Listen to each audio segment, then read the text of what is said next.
Good evening, good afternoon, good morning, afternoon, good evening, wherever you are.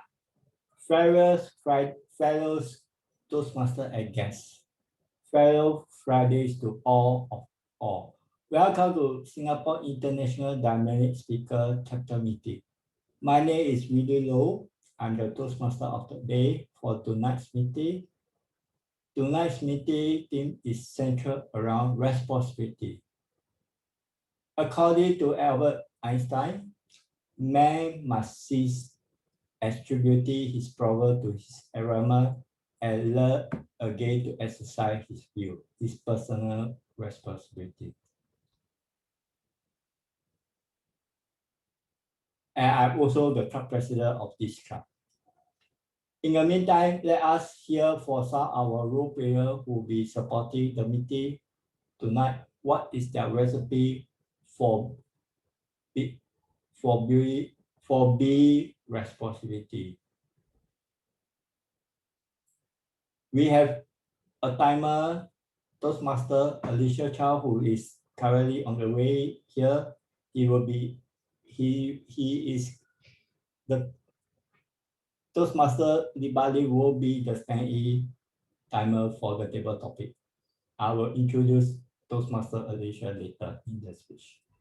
We have Toastmaster, and our meeting are divided into 3 parts. The first part will be impromptu speaking, where you think on the feet, and the second part will be the prepared speeches, where you hear people getting their best speeches to overcome their fear of public speaking. And the last part will be giving feedback, where evaluators learn how to actively listen to speaker and how they can give positive feedback to the speaker. Okay, over to me, the club president, for my opening address. What is one of the most boring and tiresome words ever?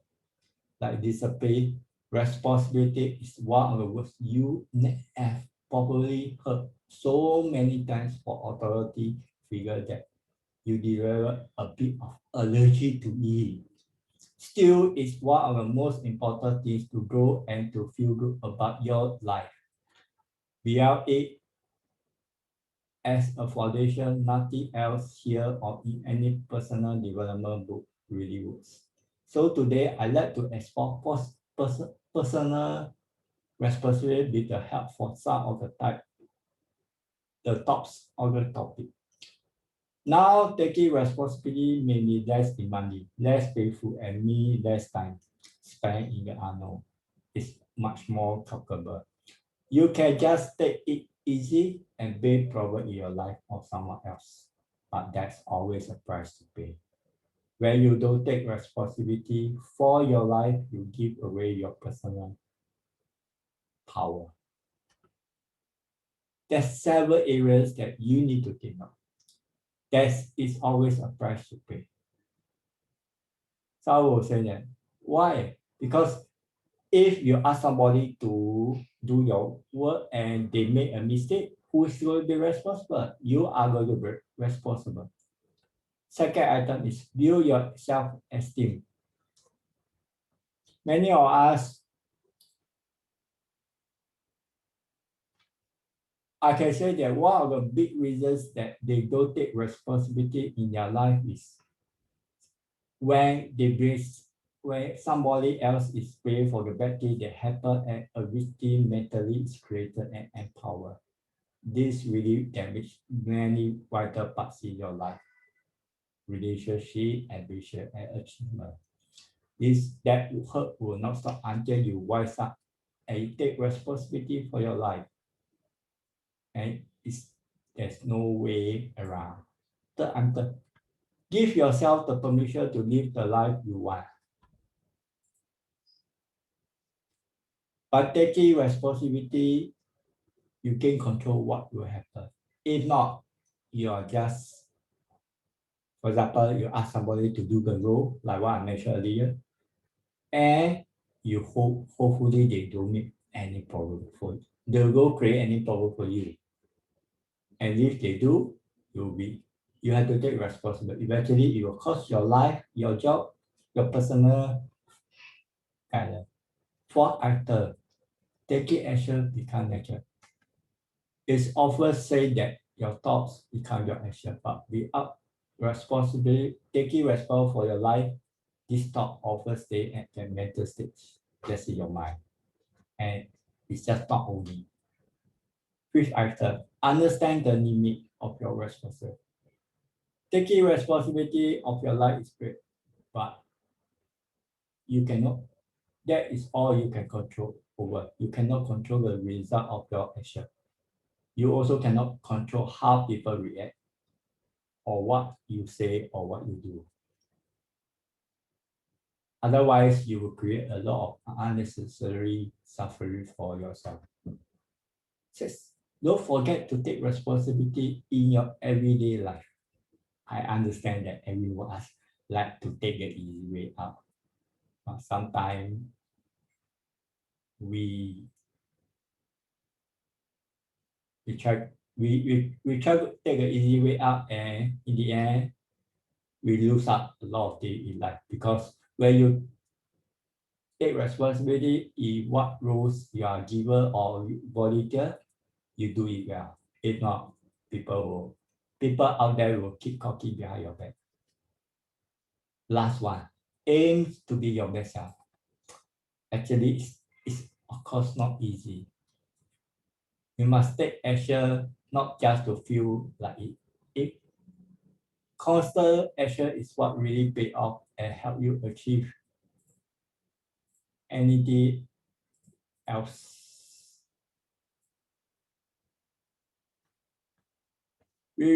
Reviewing the reasons above and also the author quotes is for me a powerful way to keep myself in line, although it doesn't always work.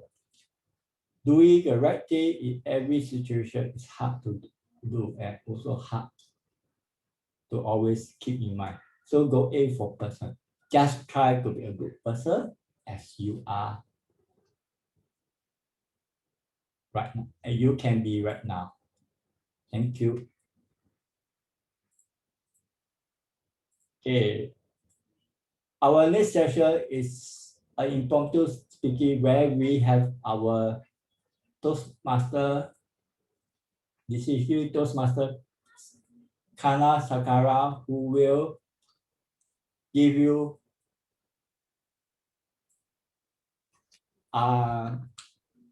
impromptu speaking where you can think on your feet. It's a 2 to 3 minutes speech and 30 seconds. After 30 seconds, you'll be disqualified. Let me welcome Toastmaster Kana Sakara.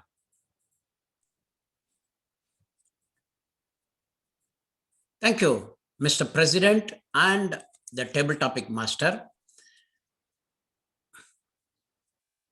Our president introduced the table topics master in a nice way. What is table topics? I know there are many guests, so I'm going to explain what is a table topics or impromptu speaking. Think that you are traveling in a bus in your own hometown. Your president or the prime minister or your greatest leader is suddenly entering into the bus. The bus is empty. So you want to speak to that leader, but butterflies are coming to in your stomach. You are not able to communicate whatever you want to communicate. You just want to introduce, hey, I am Kannan. I want to talk to you. But you are feeling shy and you are sitting in a corner. We don't want that to happen. We don't want you to lose that opportunity to say, I am so and so, I have done so much, I want to take your autograph. So the impromptu session helps you to be like that. There is no right or wrong. Do you know the student story, smart student story? I will take 30 seconds and tell you about a smart student story. This is a folk story in India.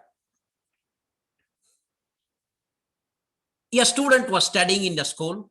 He's an average student, very average. He's a small young boy, maybe 10 years old, but he wants to succeed, but he's an average IQ level guy.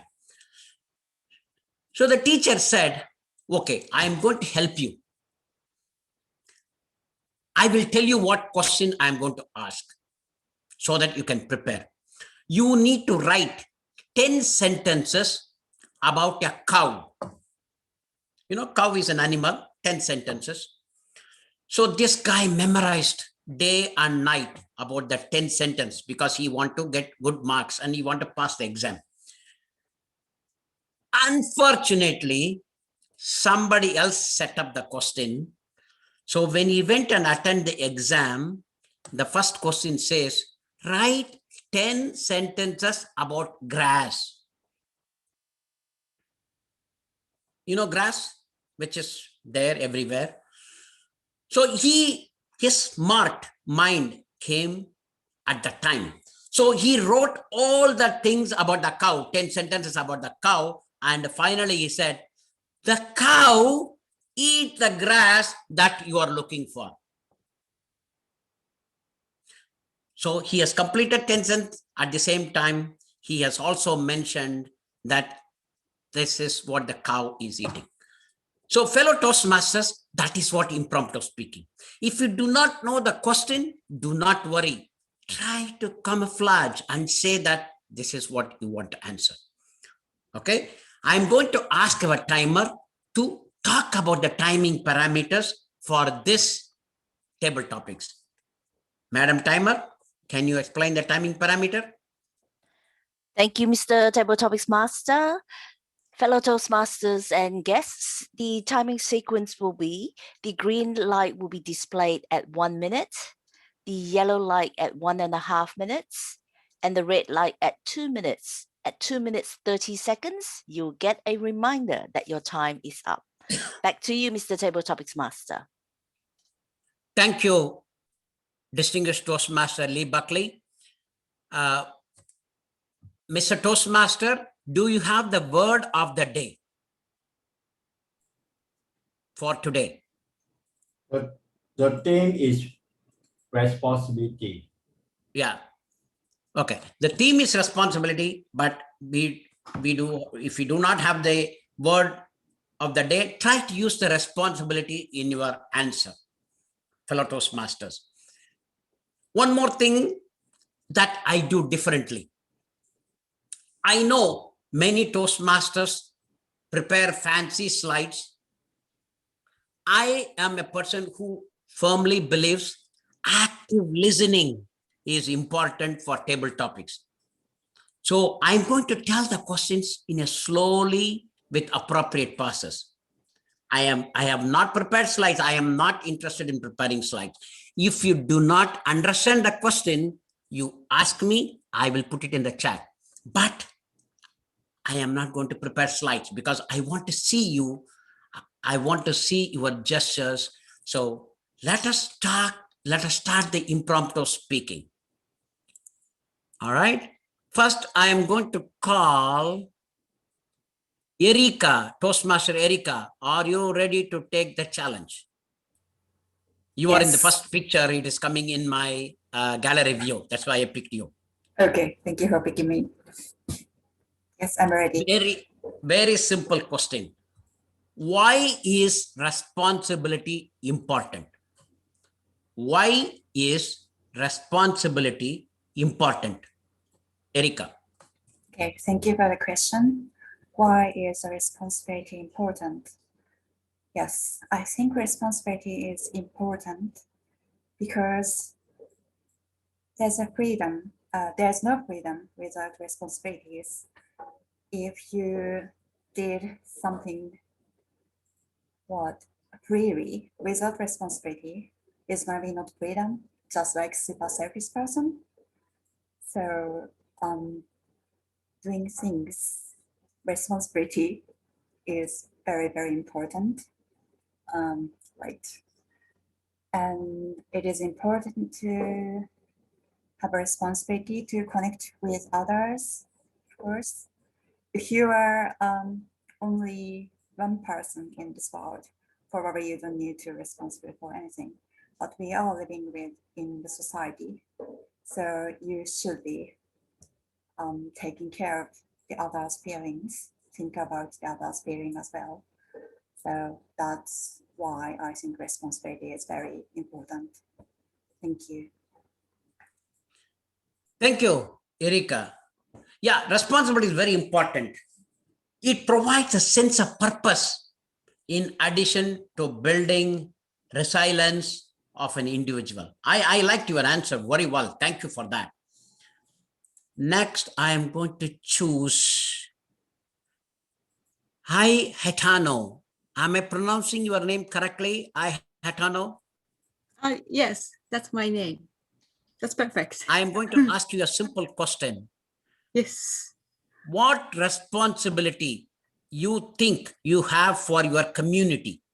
What responsibility you think you have for your community? What responsibility I have for my community? Correct.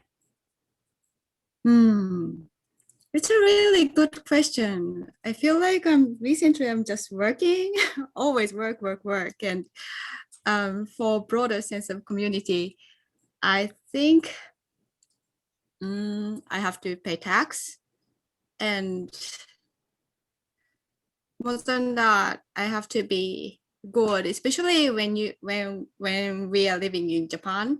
It's a very quiet country, so we have to care about noises, and yeah, and we better greet to our neighbors, and we have to make other people comfortable in whatever way. And in working place or other engagement, we have to be punctual so that other people don't have to be anxious or lose something valuable like time or anything. That is what I think is responsibility that I have to take for my community. Thank you. Thank you, I Hatano. I have read when I was doing my MBA, in Japan, everybody worked together for their community. You know, everybody contributes for the welfare, not for them, but for the community. Japanese culture is one of the classic culture where they are working together. It is not for individuality. It is for the community thing. There are so many things, their management philosophy, their working philosophy, their living philosophy is really a great role model for the world. Thank you, Hatano, for that. I love Japanese thing because you are from Japan. Thank you for that. I'm happy to I hear am that. going by the thank you. I'm going by the order of the pictures that I have in my gallery view. Next, I am going to call Mithun Veluri. Mithun, are you ready to take the challenge? Hi, hi Kanan. Yeah, I'm ready. Okay. I'm going to ask you a simple question for you, as usual. What responsibility do you have towards your parents and to your siblings? What responsibility do you have towards your parents and to your siblings? Okay.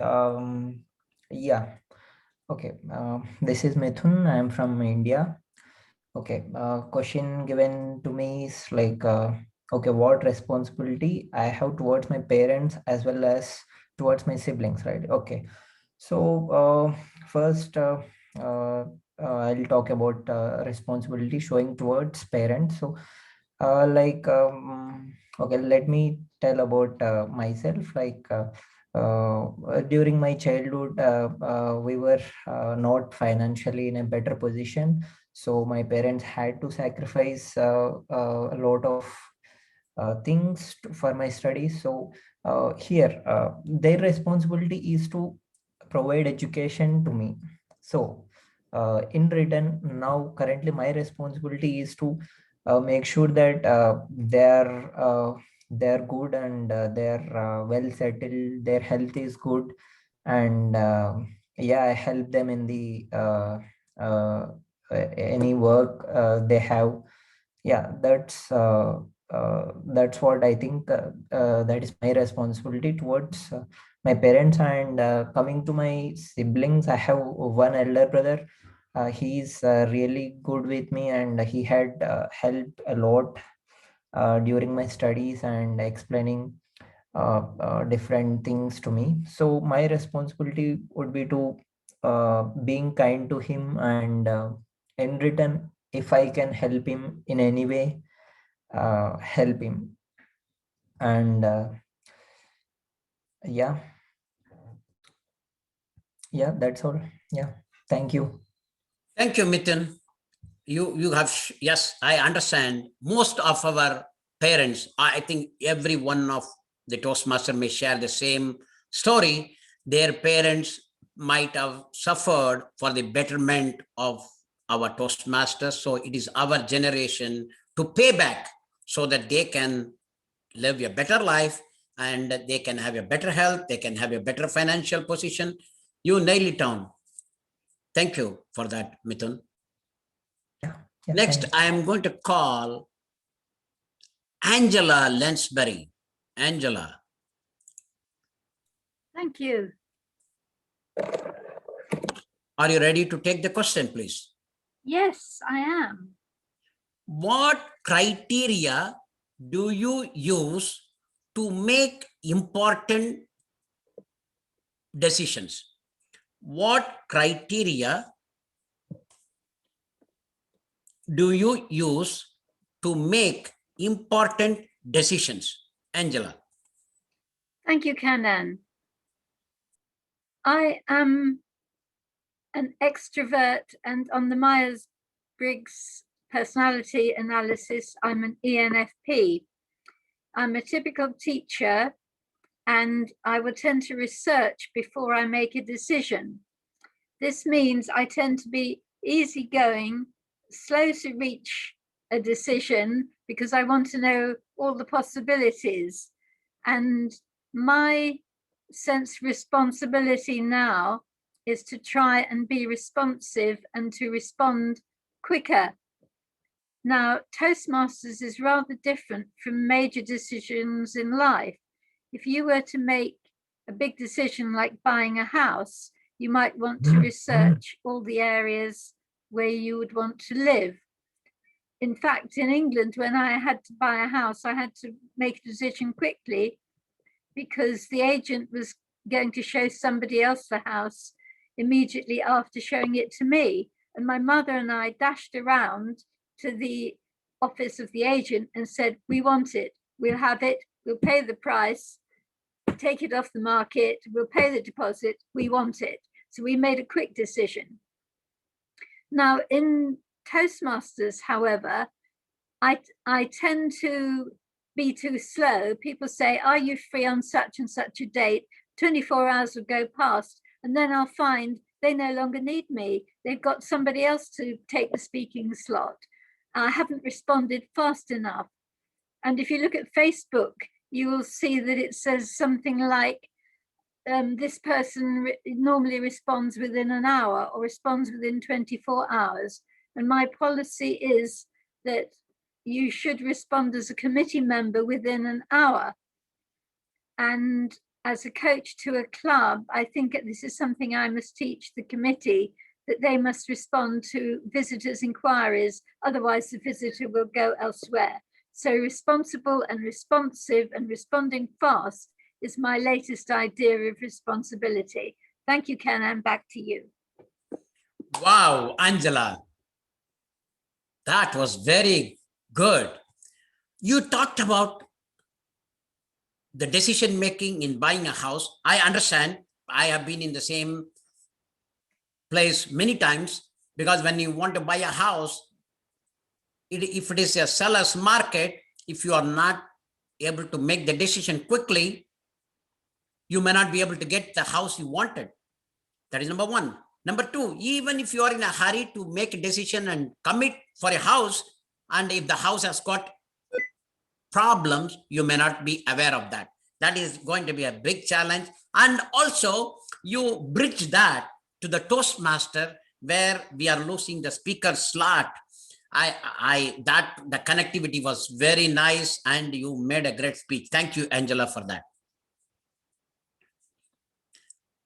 Next, I am going to call Toastmaster Asmina Gulani. Asmina, are you taking the challenge? Yes, thank you.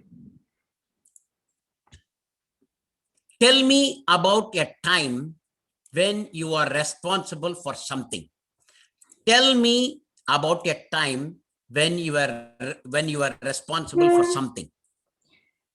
The time when fellow Toastmasters and guests, there was a lot of time came when I had been given the responsibility to taking care of the work and taking care of the kids and taking care of the circumstances. For example, when we came to Canada, I have been given responsibility to take care of the goods which were here in Canada, Mississauga. And I had fulfilled the responsibility by increasing the sales and doing some online sales and in-person sales. And by doing this thing, it has not only improved my skills and my knowledge, and it has given me broad exposure to the Canadian market. And by doing so, I have been come across to many people whom I had my networking since till today. And I had then I had responsibility of taking care of the education of the kids. And so I had done a lot of research of where they want to go to which university, which subjects they need to take, and how they're going to progress. So all the responsibility has been first understood and then proper with the networking and with the help of different people and with the help of mentors, I was able to proceed in the life. Thank you. Thank you, Toastmaster Asmina. You have stated, you talked about your sales, your experience in sale. You talked about your work in Canada. Thank you for that. That was a personal story. Nice. And also you said you understand your responsibility. That is a very important thing. Yes, we need to understand what we are responsible for and how we can address or how we can fulfill those responsibilities. You did very well, Asmina, Toastmaster Asmina. Thank you very much for the response. Next, I am going to call Toastmaster Julian Sian. Julian, are you ready to take the challenge? Hi, yeah, sure. Julian, tell me about a time when you asked for extra responsibility in any of your previous job. Tell me about a time when you asked for extra responsibility in any of your previous job. Okay, sure. So, hi everyone. I'm Julian Saintupes from Singapore, and I'm I'm only 18 actually, so I've never really had a job, like a solid, stable adult job. But I've held several leadership positions before, and I've been a house vice captain before, and there was a time when I was injured. I was pretty badly injured. Yes, I will. So I was pretty badly injured due to a softball accident. I broke my knee and I was out of action for several months. So in that time when I was out of action, I wasn't able to contribute a lot to projects that the House Committee were doing at the time. So when I got back, of course, I wanted to make up for all the time that I missed out. And I felt really bad because they carried my job for me while I was recovering.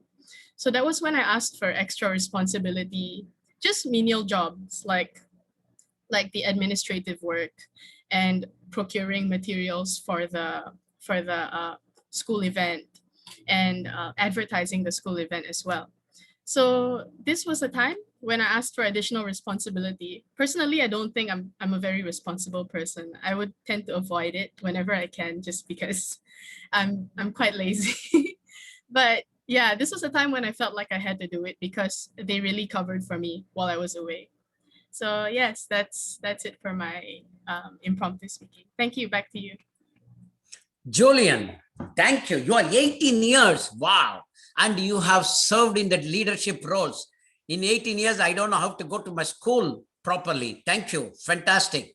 And you also nailed down by saying how you can help the school by taking more responsibility, by helping in the advertisement. Fantastic job, Julian. I think that with your leadership skills, you can go to places. Be responsible and you will reap your fruit. Thank you very much. That was a great table topics. Next, I am going to call Shantaye Scott. I'm sorry if I'm not pronouncing your name. This is a diverse club from different nationalities. If I do not pronounce your name, apologize for that. Actually, Shantaye, you did just fine. You did fine. It is Shantae. That's good. Okay. Shantaye, are you ready to take the challenge? Yes. What is your biggest regret in your life?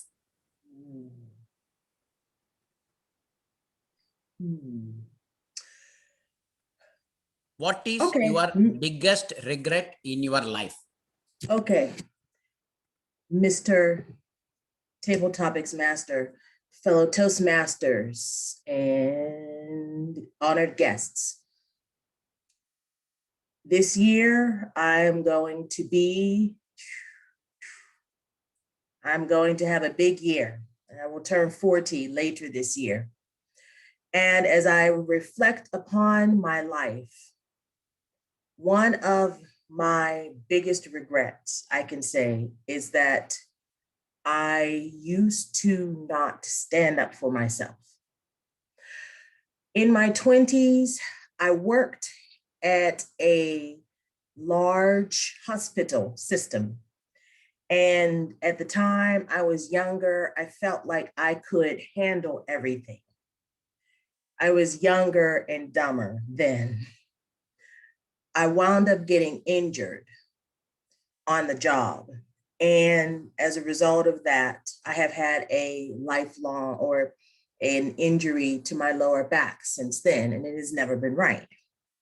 I deeply regret not actually having stood up for myself and filing some kind of claim or something. At the time, I felt like it wasn't such a big deal, but it turned out it is a big deal.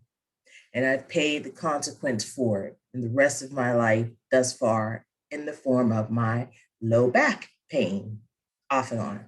So my biggest regret would be not standing up for myself in the past. And fellow Toastmasters, I can tell you that I have changed that. And in my life this time, in these years, if something really goes wrong, I speak up, I say something, because I have a responsibility to do that for myself. So don't let your regrets keep you from growing. This is what I want to share. Back to you, Mr. Table Topics Master. Thank you, Shantae.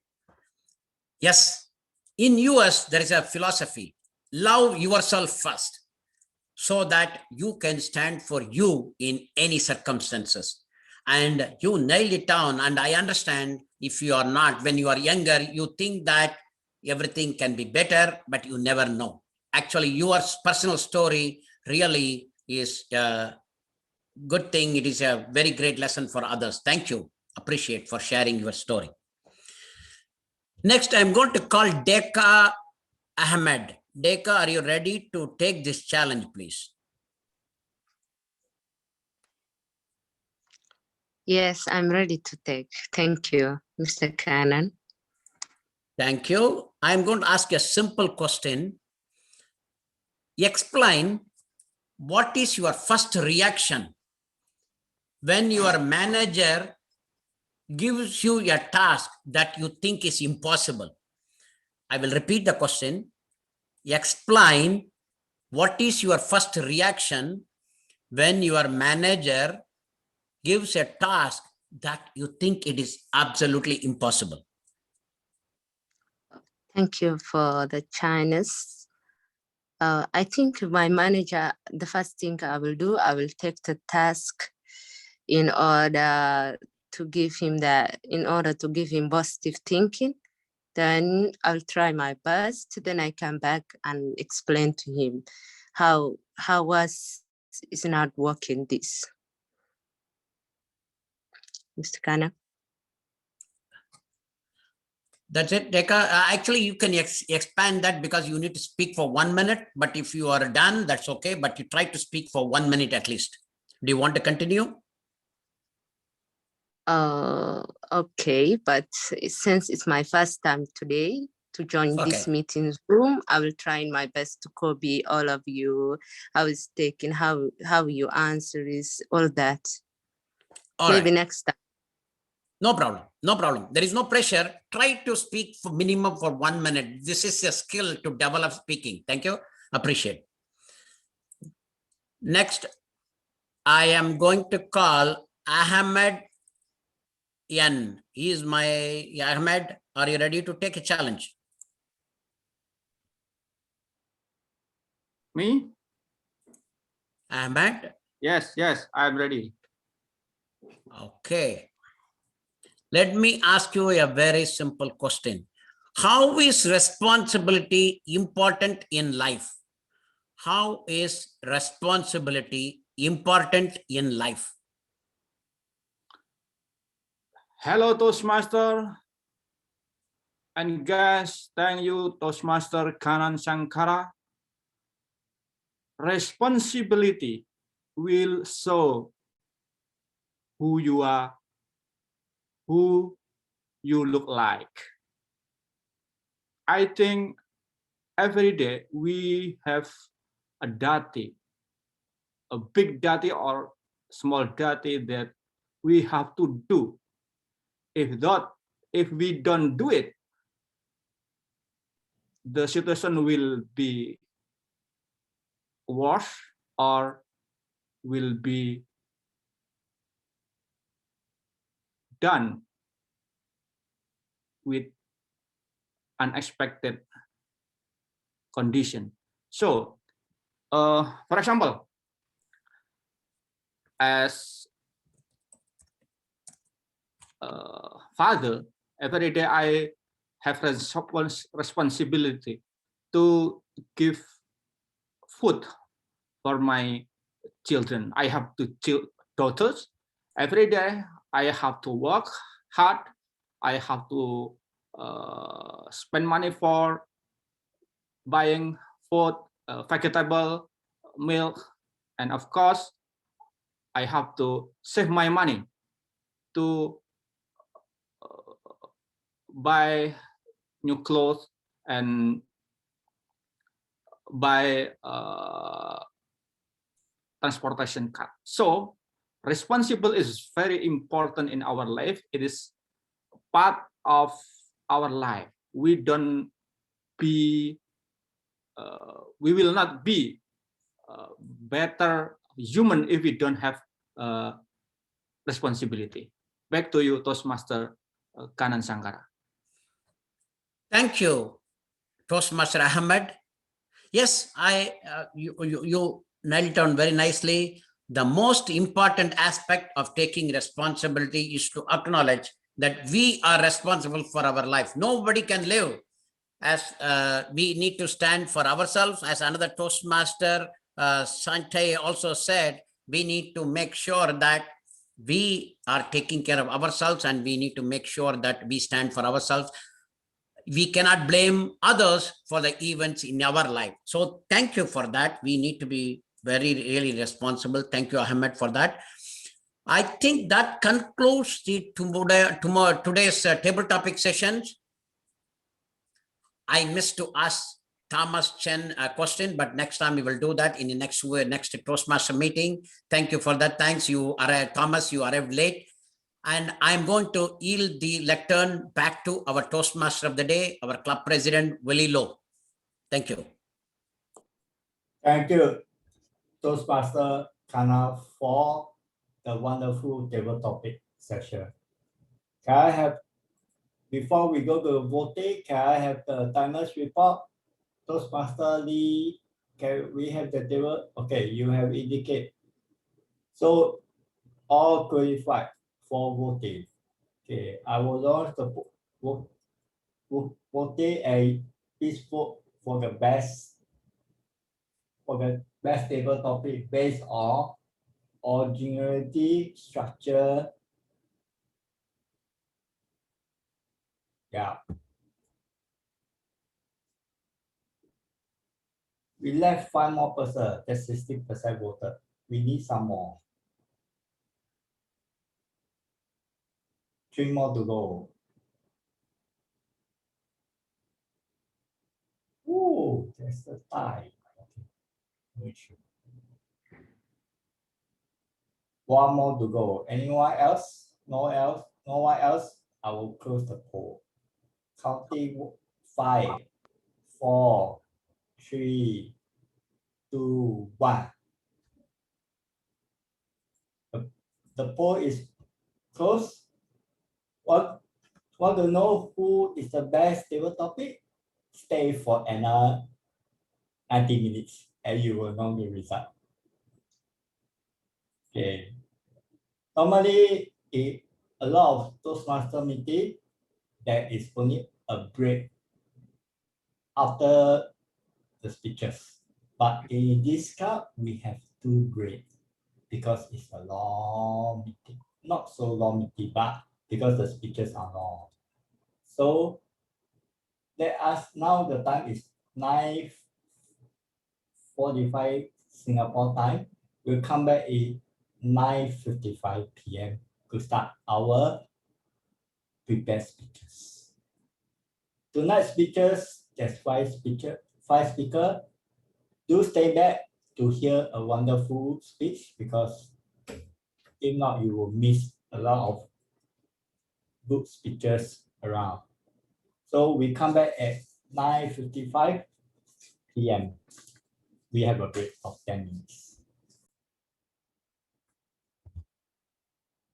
Welcome back to the second session of the prepared speeches. Today we have 5 speakers. Sorry. Let me check. Let me confirm. We have 5 speakers and the speakers are ready for halfway. This is a Toastmaster educational program.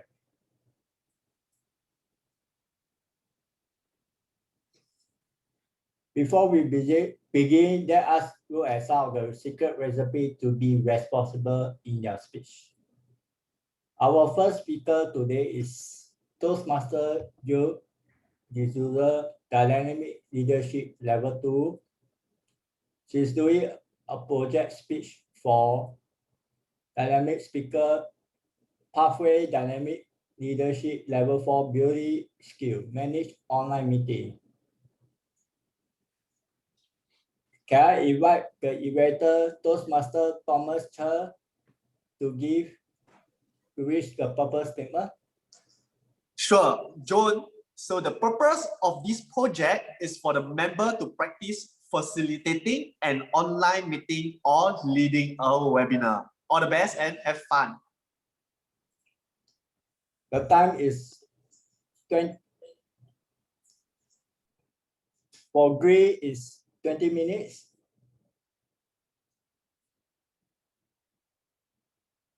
yellow, there's 23 minutes and 25 minutes and 30 seconds before we, so that the speaker can summarize the speech. I would like to remind the speaker to pin the timer, please. Toastmaster Joe D'Souza is an avid learner who constantly push her horizon. To her, the sky is limit.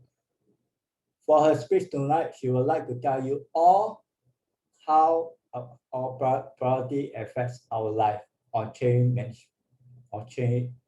Let's give us a pause, round of pause for Toastmaster Joe D'Souza with chairperson. Over to you, Toastmaster Joe D'Souza.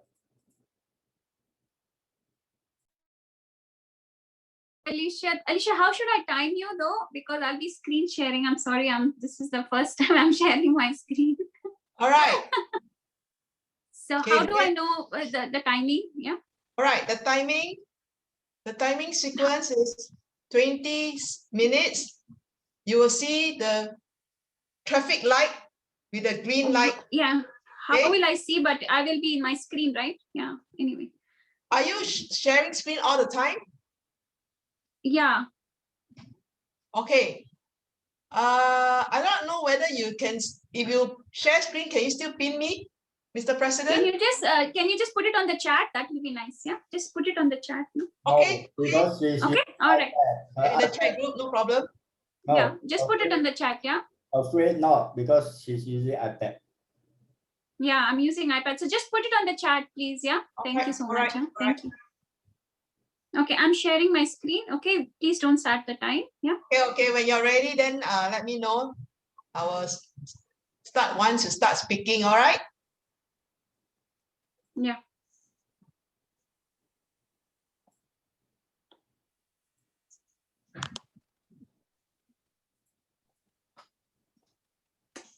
One minute.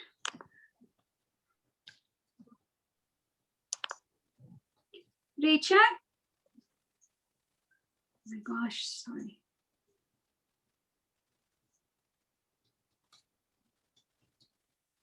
Can you see it or sorry, I can only see my. Yes, you can. Yes, we can see. Now can you see? Okay. Oh, sorry. This is the first time, sorry. Yeah.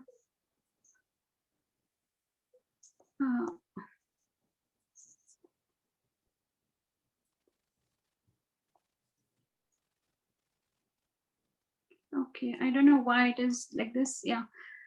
Okay. This is okay, let me start. Sorry. President, fellow Toastmasters and guests. Today we are going to talk about a very different topic and how we can change our perceptions in life and how we can change our priorities. Let me wind the clock and take you all from wherever you are to a beautiful place in the US, in Tennessee. Are you all with me? Because I cannot see you all. Okay, say yes. Yep. Okay. So we are in Tennessee right now in a place where it is a warm summer morning, and suddenly a salesman calls and says, wow, Elixir sulfonamide, a drug, is rampantly used as a cough suppressant, but unfortunately, it is used in the form of tablets or powder, but we don't have syrup. So is there a way that we can produce syrup or liquid form of sulfonamide? Now, what happens here is there are so many companies which are actually producing this cough suppressant having sulfonamide, but there is no syrup form available. A young pharmacist called Harry Cole in Watkins Laboratory decides to experiment on this and produce a syrup form of sulfonamide so that everyone, the kids and adults, can have the syrup without any issues. And especially for kids, it is much more usable, right, in a soluble form. So Watkins Laboratory takes that responsibility and starts producing in syrup form. What they decide to do is Harry Coles, in his lab, he decides to put this syrup, put sulfonamide in diethyl glycol, another alcohol, and he makes it in a way that it is soluble, and not only soluble, but it has also excellent taste. It has a raspberry taste.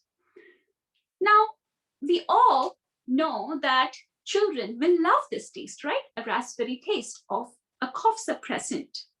Immediately, next day, enormous, almost 250 boxes of sulfonamide is passed on to all over the US.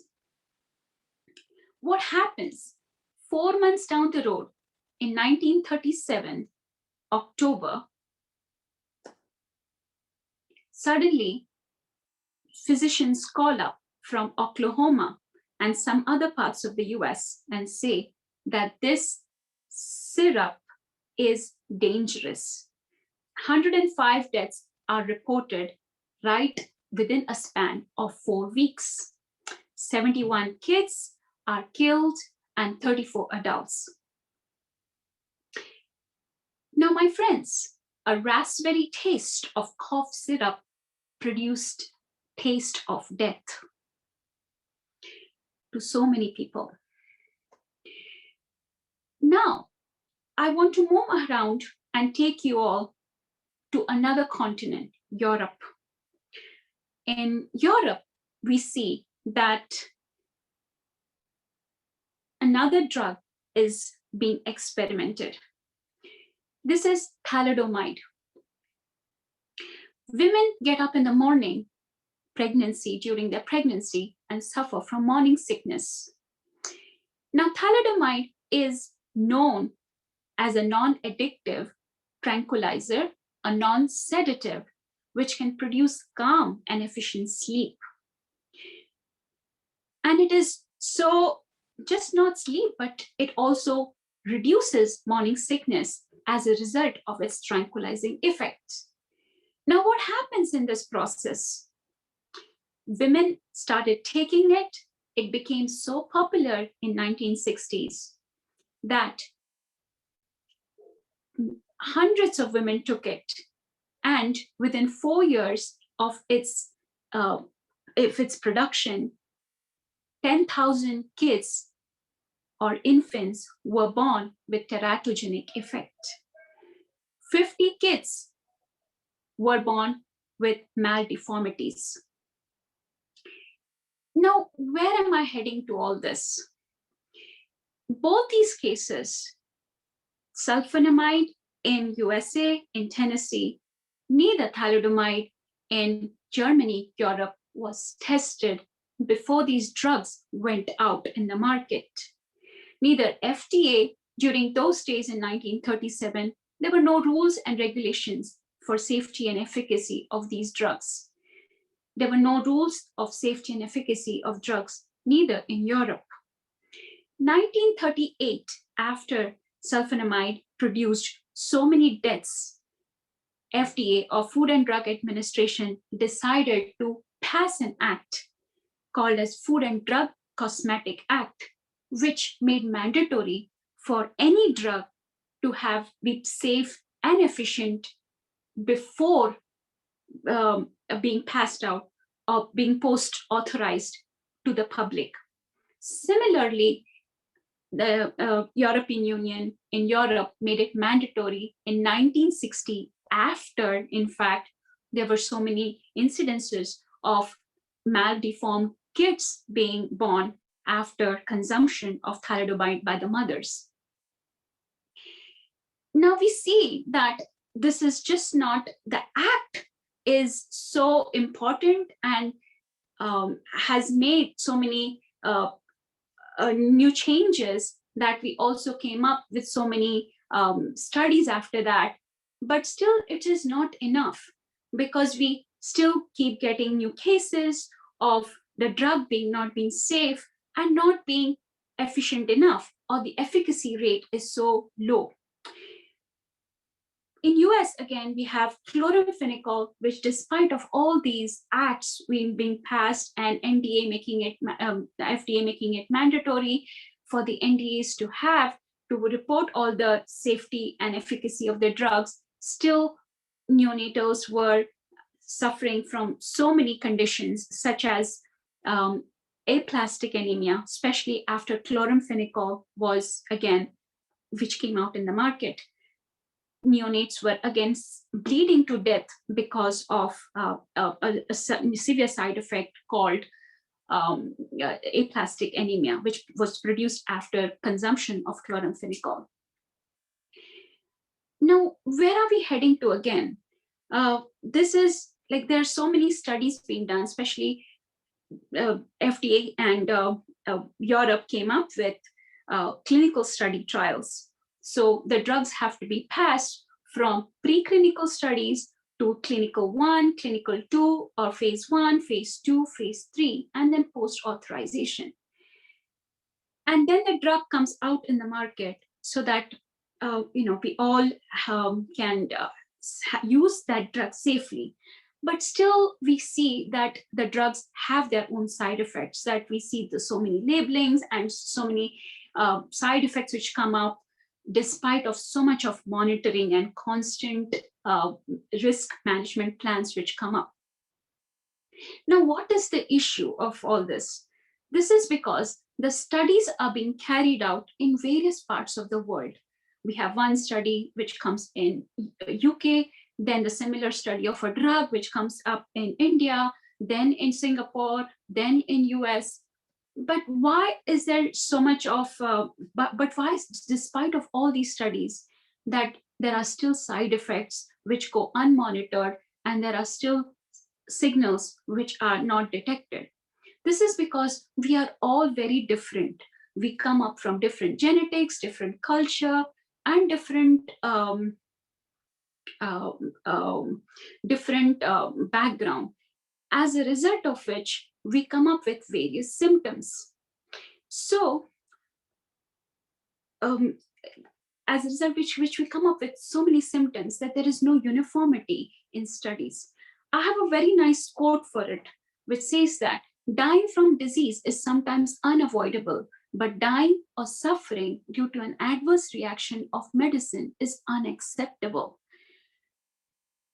So this is absolutely unacceptable, that why, despite of so many studies and so many differences we have in genetics, that we are not still able to conform to the Hippocratic oath that we have, that we as healthcare professionals, we should not do any harm. And in fact, our sole purpose is to protect.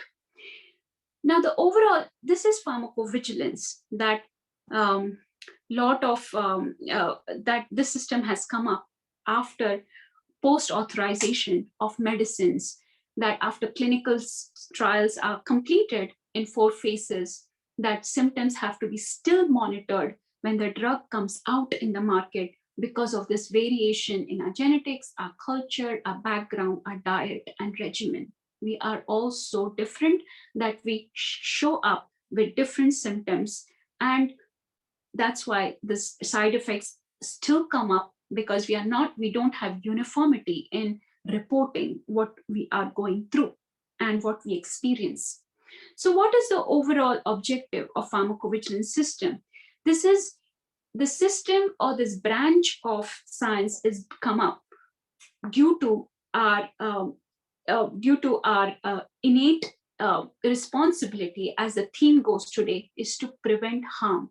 It is to prevent harm from adverse reactions in humans, which arises from the use of authorized medicinal products. We all have the responsibility to prevent harm from adverse reaction, especially the healthcare professionals, especially the market authorization holders who produce all this pharma medicines for us, and to promote the safe and effective use of this medicinal product, not only just when they are in the clinical trial phases from phase 1 to phase 4, but also when they come out in the market, which is called post-authorization, that we all the market authorization holders, the European Union, or the government, or whoever is responsible, the regulatory authorities have the responsibility to ensure that there are no adverse reactions which are produced in humans. And we have to keep complying with the legal requirement for pharmacovigilance task. The whole idea is to make sure that we promote protection of patients and public health overall. Going on to our next slide. Now, why do you may ask, why am I only concentrating today on pharmacovigilance in the EU? And that's exactly what I'm going to do. Is because, first of all, I am based in Europe. And secondly, because I am really, really passionate about the subject of preventing harm in individuals, protecting and making sure that there are no adverse reactions especially when patients or any regular public who consumes medicines. We all have that innate responsibility, as Mr. Kannan said today. Now, who operates this pharmacovigilance in EU? The main primary responsibility of pharmacovigilance in EU is to EMA, which is European Medical Union, a European Medical Agency, but also the national competent authorities of each and every member state and the market authorization holder. They all have uniform responsibility to operate pharmacovigilance in their own territories.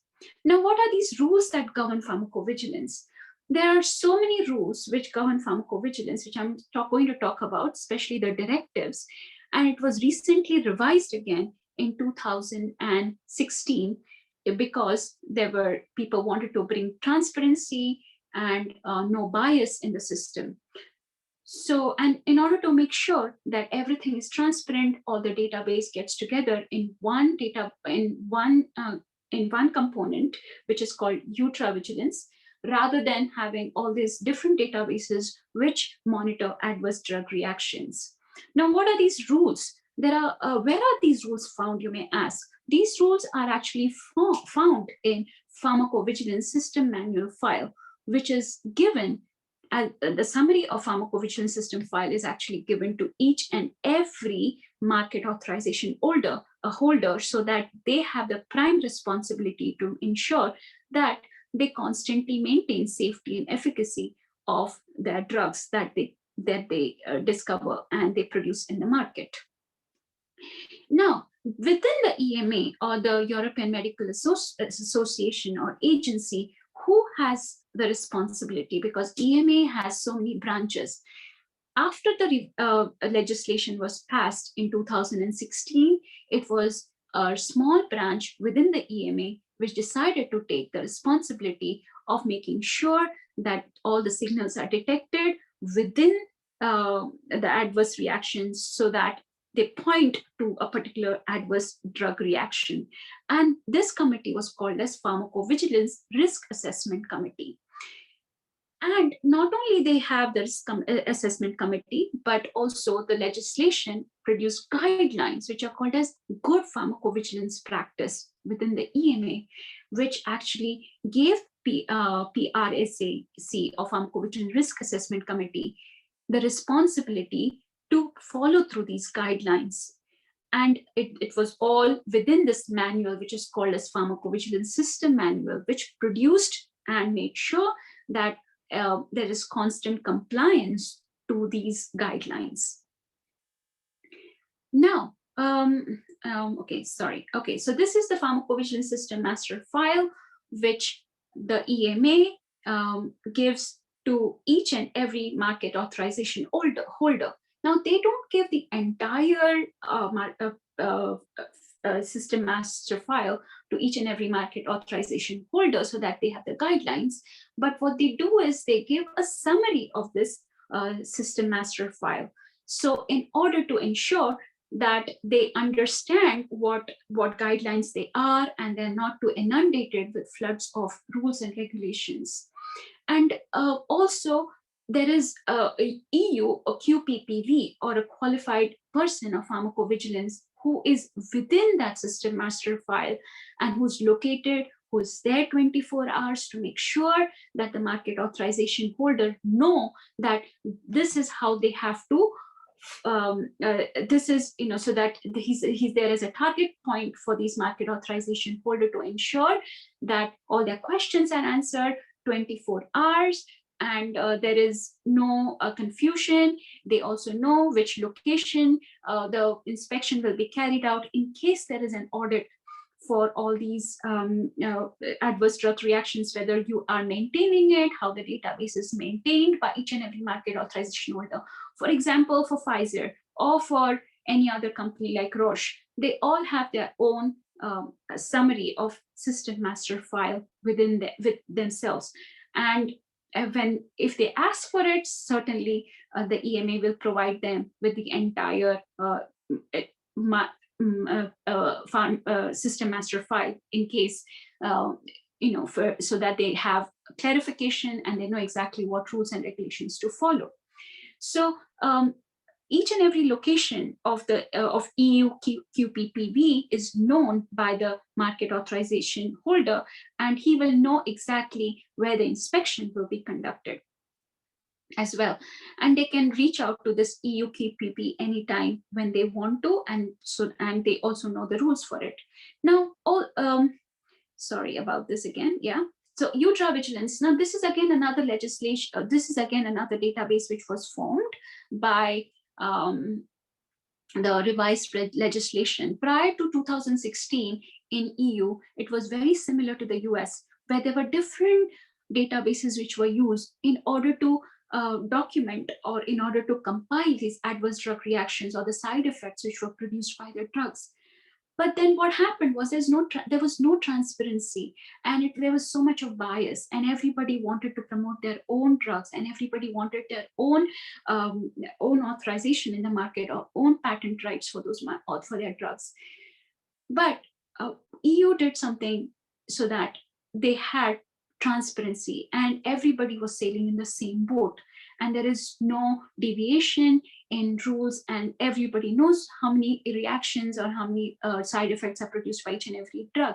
So EMA decided in 2016, besides having a special committee for pharmacovigilance risk assessment committee, which we just spoke about, they also decided to have UDRA vigilance, which is a single repository for reports of suspected adverse reactions.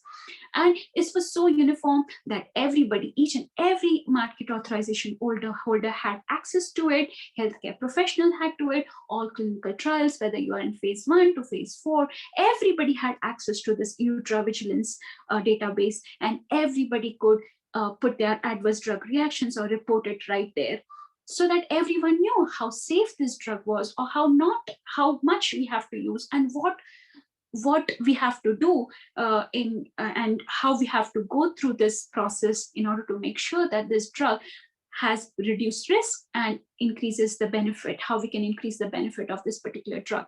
So it is used, now it is uniformly used by all member states, regardless of which part of Europe you live in, what agency you belong to, and all the market authorization holders have access to it. So this is again PSUR. So what happens is once all the adverse drug reactions are reported within the UDRA vigilance, the next step is in order to detect what signals is this particular drug, which has been used by thousands of people across Europe continent. What is the signal which is produced by this one particular drug? For example, even the vaccine that we are taking right now, everybody's taking the vaccine, right? So many people are taking vaccines, are using vaccines right now of COVID-19. So if there is this particular adverse reaction or adverse drug reaction which is produced by that particular vaccine or the COVID-19 vaccine, what are the side effects which are coming up even after post-authorization of this vaccine? If all healthcare professionals, all market authorization holders, or all patients, whoever comes up spontaneously with this adverse risk reactions, everything is documented in this UDRA vigilance, healthcare professionals will know what signals are coming out of this particular vaccine, and where we should go to it, what side effect is this actually producing, and how many number of cases are being reported for that one particular vaccine, and how many adverse drug reactions, or how many patients are producing one particular suspected adverse drug reaction. Everything gets reported in this PSUR, and the PSUR primarily or periodic safety update report actually tells you that this particular signal or this particular suspected adverse reaction is strongly coming out from this particular drug. So this is really an important part of pharmacovigilance, which is coming out periodically for a suspected or update of a particular reaction or suspected adverse drug reaction of a particular drug, which comes up as a cumulative information on risk. So it helps, basically, it's a cumulative information. It helps to understand the risk and the benefit of that particular vaccine or particular drug. Now we go on to the legislation mission. So this is actually the revised legislation, the mission, which was of European or EMA in 2016, to ensure that there is continuous safety profile monitoring, benefit risk evaluation, and implementing risk minimization strategies and increasing the benefit of that particular drug, so that there is a good balance in that in risk benefit risk reactions. And so we promote benefits and we reduce risk of that particular drug.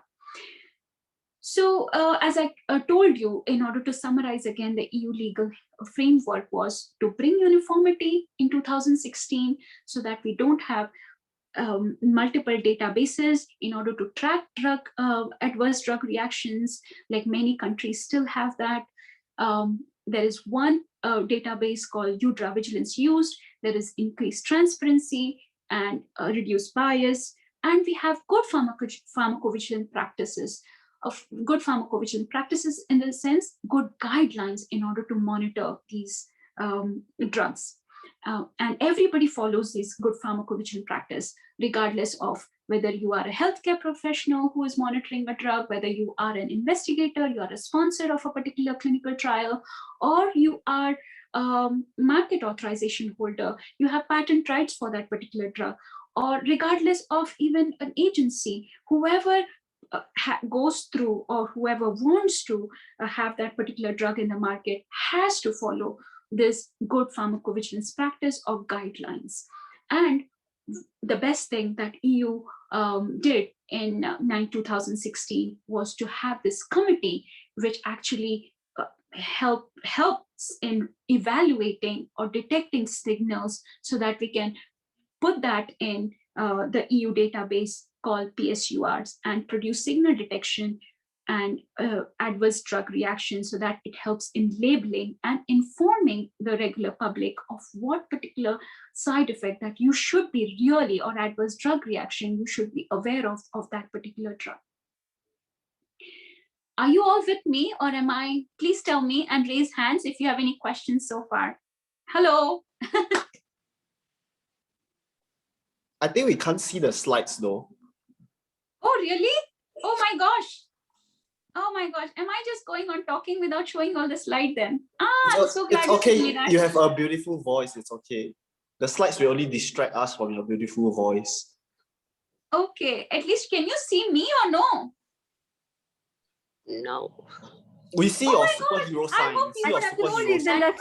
I'm sorry. Yeah. Okay. Oh, we thought I'll that's the just go on. superhero I sign don't of want to yours. waste. Okay. I'll just go on. No problem. Yeah. Because we don't want to waste your time, and we want other speakers also to come up here. So now we come up with what exactly gets reported. We have the, sorry about this. What exactly gets reported are the serious adverse drug reactions, which need to be reported, the adverse drug reactions, and the revised the reactions. So as I said earlier, these are the set of measures which each and every person, or the good pharmacovigilance practices, which each and every market authorization holder has to follow, whether whether whoever you are and wherever you are located, there are basically almost 16 good pharmacovigilance practices which have to be followed. And the Pharmacovigilance Risk Assessment Committee will make sure that they are followed up to the T, up to their T's. So there is, who is comprised in this Pharmacovigilance Risk Assessment Committee? There's one chair and co-chair, one member, and alternate nominated by EU member state. And also there are a lot of scientific experts, there are patient organizations and healthcare professionals who get nominated for this Pharmacovigilance Risk Assessment Committee. Now, what are the key steps that we have to do in pharmacovigilance is, first of all, there's data collection, then there is signal detection, as I said earlier, then there's evaluation of safety issues, where each and every safety issue gets evaluated by Pharmacovigilance Risk Assessment Committee. And then there is benefit risk assessment, which is done by, again, this PRAC, which is Pharmacovigilance Risk Assessment Committee, and regulatory action, which is taken by EMA, and it is communicated through to every pharma authorization holder, regardless of where you are, and every healthcare professional. So these are the key steps: data collection, signal detection, evaluation, making sure that the periodic safety update report is created, and then there is a regulatory action, and this gets communicated to everyone. As I said, now what is the prime responsibility here, friends? Is actually, why am I saying all this to you all today? Is because as public, we have the primary responsibility to report it. We have, because with all these newer drugs which are coming up, with these newer vaccines, we have the primary responsibility to ensure that we report these adverse drug reactions to the to either to our physicians, the healthcare professionals, or just call up. There is on the label, you will see the a 1-800 number written. So even if it is, you have slightest doubt that this may or may not be related to the medicine. For example, a stomach pain, when you are consuming a cough suppressant, it may or may not be related to the drug.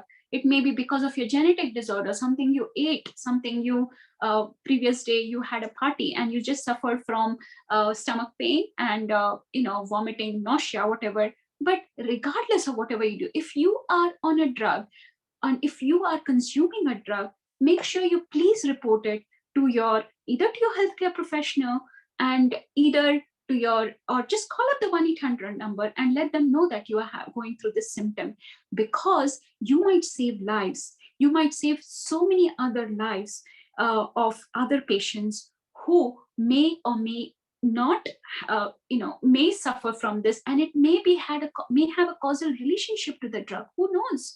It may not, but at the end of the day, you have that fiduciary duty to tell the healthcare professional, and if not, to the market authorization holder.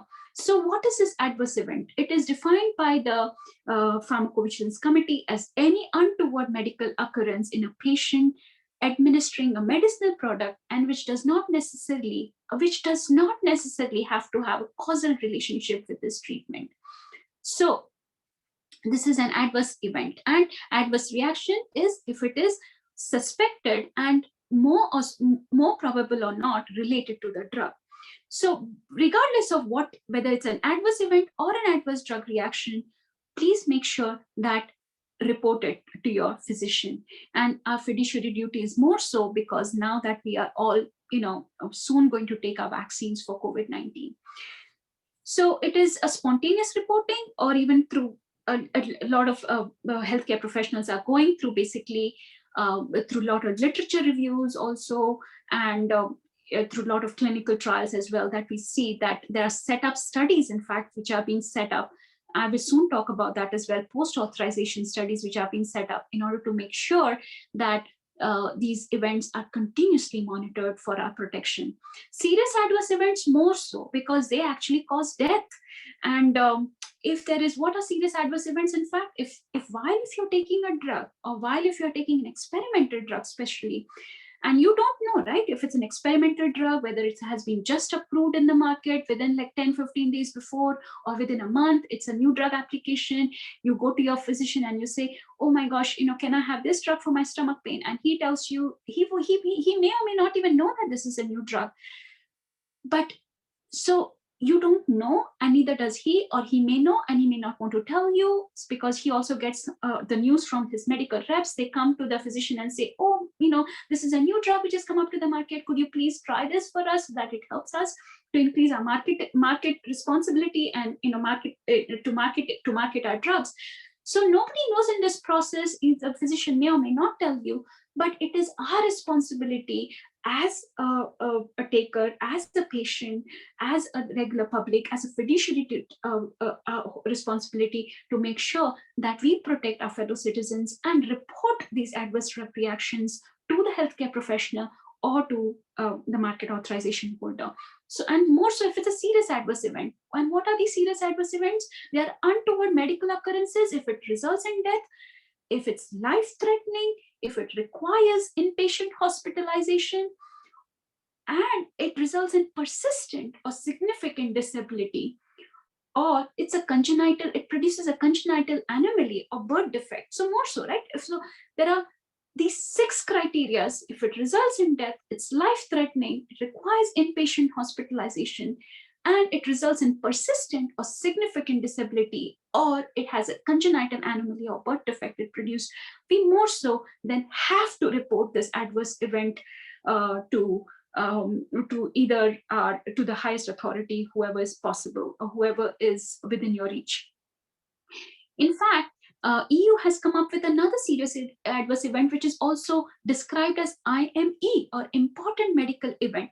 This may not be, in fact, be even life-threatening or result in death or hospitalization, but may just jeopardize the patient so much. For example, a serious condition such as a urinary tract infection, which after 2 months down the road might lead to a kidney failure, or an eye infection, or a gingival abscess, a teeth abscess, whatever. So there are so many 8,000 terms which are actually listed as immediate or important medical events that you have to report, because you don't know down the road, it may come up. For example, after even 2 or 3 months, the teratogenic effect of 10,000 kids who were born in Europe after consuming thalidomide, when the mothers consumed thalidomide, they in fact came up with, after 4 years, with their teratogenic effect or maldeformities. So you have to report as soon as you in fact come to know of a slightest adverse drug reaction or event which is actually just jeopardizing your daily routine in your life while you're taking a drug. So this is our fiduciary responsibility to do so when you are consuming or you are on a treatment. So what is the time report? So let's go ahead and see what is the time report of a market authorization holder to report these to the regulatory authorities. If it's a serious adverse reaction, once it is in the UDRA vigilance, as I said, all this gets compiled in the UDRA vigilance, all the adverse drug reactions gets compiled, because once you report it to the market authorization holder or to your healthcare professional, he immediately will go and enter it into UDRA vigilance if you are residing in Europe, or in any other database wherever you're residing in any other part of the world. But it has to be reported within 15 days if it's a serious adverse drug reaction to the EMA or to PRAC within the EMA, which is the Pharmacovigilance Risk Assessment Committee. And if it's a non-serious, then within 90 days. And within, it has to go in the UDRA vigilance. And after UDRA vigilance, it will go to the EMA or to the Pharmacovigilance Risk Assessment Committee, who will produce a signal detection and will make sure that immediate actions are taken after that, which is either improve labeling or either taking serious, even sometimes even making sure that the drug is completely banned within the society. So who is this actually? Who is this really important person, or the qualified pharmacovigilance person, or who is actually qualified in order to make sure that he is the sole responsibility? Because we cannot have many committees or many people who are actually reporting to who have all the knowledge actually of pharmacovigilance. He is actually called as a qualified person, or QPPV in European Union. He's a physical person who's appointed by the market authorization holder. So each and every market authorization holder will have one physical person who will actually be on 24/7 alert to collect all these adverse reactions, so that he will make sure that all these adverse reactions go in the EudraVigilance and are continuously being compiled in EudraVigilance. He is the one who actually has to reside in EU, and he has a team of people who work for him, and he has a sufficient authority to influence the performance of the quality system and pharmacovigilance activities. And he also has access to all information relevant for benefit risk evaluation. The whole purpose here is to minimize risk, increase benefit of the drug, and to make sure that whatever strategies we use in order to minimize risk are being implemented, and not just not implemented or not carried through. Now, even after post authorization, even after the drug goes out in the market, basically we have EU, or European Medical Agency, has a network of pharmacoepidemiology and pharmacovigilance regulatory authorities or expertise, who in fact independently carry out their own studies once the drug even goes out in the market, called as post-authorization studies. It's 35 minutes already. Okay, thank you so much. Yeah. Now, why are we doing so? I want to also make sure that you understand the difference in the various pharmacovigilance system in EU and various other parts of the world, especially America, because in America it was the first one who actually started with the FDA, or Food and Drug Cosmetic Act, right, in 1937, as I mentioned, and Europe started in 1960. But in EU, we have a single database, whereas in many countries, including US, we have multiple databases, which is ARGIS or RSG, which compile these adverse drug reactions. Now, we might say, now, what are we doing right now? How are we going to use this plan for COVID-19 vaccines? Especially, we have to do work sharing, which is really important in COVID-19 vaccines that we are going to use. Consistently trying to inspect these vaccines, consistently trying to use RMPs, or risk management plans, at regional level as well as WHO level. And constantly regulatory reviews, because COVID-19 vaccine is something that it's new in the market, and we have to constantly monitor. Sorry, Joe, can you finish your last sentence, because it's almost 40 minutes already? Yeah. Okay. Okay. Oh, it's 40 minutes. Yes. I'm so sorry. Oh, I'm so sorry. I did not check the timing.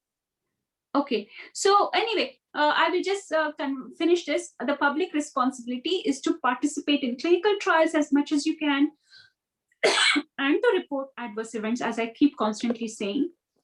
And the Hippocratic Oath. The Hippocratic Oath is to make sure that we, as each and every healthcare professional takes, is to ensure that we do no harm, and healthcare professionals also have to abide by their oath, just as the public has the responsibility to make sure that we always continuously provide adverse reactions to our healthcare professionals. Thank you, and sorry about, I did not check the timing. Thank you very much. Thank you, Toastmaster Joe, for giving us an insight of some medical terms that we are connected with recently. Let us go to the second speaker, Toastmaster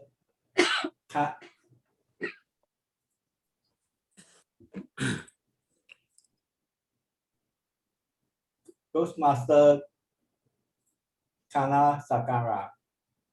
The speech he's speaking today will be Let's Welcome speech. Spring, although we are just 1 week behind. Actually, he's supposed to do his speech last week, but due to personal reason, he can't do his speech last week. So he postponed his speech. Okay, he's doing for dynamic speaker level 1, mastery fundamental evaluation and feedback. Toastmaster Kana Sakara loves to travel. He lives in Baltimore, Maryland, USA with his wife Janaki Kana. They have one son who is studying in Johorshire University. He started his Toastmaster journey in late 2012, eager to improve his speaking skill. He would like to give speeches without expression. His goal is to speak without any grammatic mistake. Let's all welcome Toastmaster Kana Sakara. But before that, let us welcome his inventor, Toastmaster Lipali, to give the purpose statement. Thank you, Toastmaster of the Day. The purpose of Kanan's project is for him to present a speech on any topic, receive feedback, and apply the feedback to a second speech. The purpose of Toastmaster Kanan's speech tonight is to present a speech and receive feedback from the evaluator. Back to you, Mr. Toastmaster of the Day. Thank you, Toastmaster Lee. Let's welcome Toastmaster Kana Sakara. Let's welcome speech. Over to you. Thank you, Mr. Toastmaster. Currently in US, it is snowing outside. Freezing weather hits most of the states. Snow, freezing rain, and icy conditions are everywhere. Amid wide power losses, millions of Texans were also advised to boil their water for safety. Another winter storm was spreading across much of the country, with several inches of snow expected in our area. Fellow Toastmasters, tired of hearing this news every day. We want to wear our t-shirt and jump outside and jog despite this pandemic situation. I am seeing most of the Toastmasters are speaking for 40 minutes because they do not know what is going on elsewhere. We want to hope, and we are all hoping how to spend the remaining 1 month and wait eagerly for the spring. Let us pretend that we need the spring tomorrow, and let us welcome the spring. Let us do a role play so that we can be happy, at least in our mind, that the spring is on the way and we are going to be running in the park. As spring surfaces to drive out the gloomy traces of winter, we can look forward for the sunnier days. Let us see how the other part of the world are welcoming the spring, and let us also plan to welcome the spring. I'm going to just discuss 3 ways how people are welcoming the spring so that we can also try to imitate like that. In Thailand, this festival takes place shortly after the spring beginning. Festivities involve going to a Buddhist monastery, visiting elders and pray, take their blessings, and they throw water on anyone. The northern capital is the setting for the biggest celebration. The festival lasts for 6 days. Local and tourists are also enjoying in the street. They have the water guns and they play with the water gun everywhere to welcome the spring. In USA, there is a festival. In the White House, Easter egg roll takes place on the Easter Monday. This may be sometime in April, maybe later part, maybe mid-spring, I would say, because March 20th is the spring starting day. For this fun tradition, children gather in Washington, D.C. on the White House lawn to roll the eggs, and they will be playing. There is a competition, there is a prize, and these prizes will motivate the kids. The festivity are overlooked by none other than the US president and their family, as well as a giant Easter bunny. And one of the another colorful festival in the world is the Holi, which is celebrated across northern India. In northern India, that's winter because there is a snow from Himalayas and everybody is looking forward for the spring like me. It involves throwing color powder at one another and play and be happy, fun, welcome the spring. Usually this lasts only one day, and this festival is a colorful, happy celebration at the end of the winter. Why I said northern India? Because south does not have winter and they always have the same temperature. Fellow Toastmasters, we can also celebrate. Thinking about spring may motivate and live the remaining 1 month with hope. Okay, it is going to be a better day for tomorrow, for a better day for tomorrow. For Toastmasters like us, hope is important. Let us hope for a great spring and future as early as possible. We are also just heard from our governor that by the end of the spring, everyone in Maryland will be vaccinated. So I am looking forward for the spring. Are you? Back to you, Mr. Toastmaster. Thank you, Toastmaster Chana, for his speech of welcome to the speech, to the spring. Okay, let us go to the third speaker that comes for. That is a president of a Toastmaster Club in Singapore and is a year 3 early childhood developer student, and her speech today was the dangers of daydreaming. It's something we are all not guilty of, whether we do it at home, at work, really summer speech, wherever, whatever. A glimpse of an alternate universe where we were superhero or prodigy or superstar, no harm done. And it's not though anyone noticed anything. Surely something is inner as delivered. It's a la la land. After you hear this next speech, you may end up thinking twice before the next time you decided to let your mind wander a bit. The speaker is Toastmaster Judy D'Souza. She's doing for presentation mastery level 1, mastery fundamental research and presenting is a 5 to 7 minute speech. And let us hear the evaluator, the purpose statement for his evaluator, Toastmaster Kana Sakara.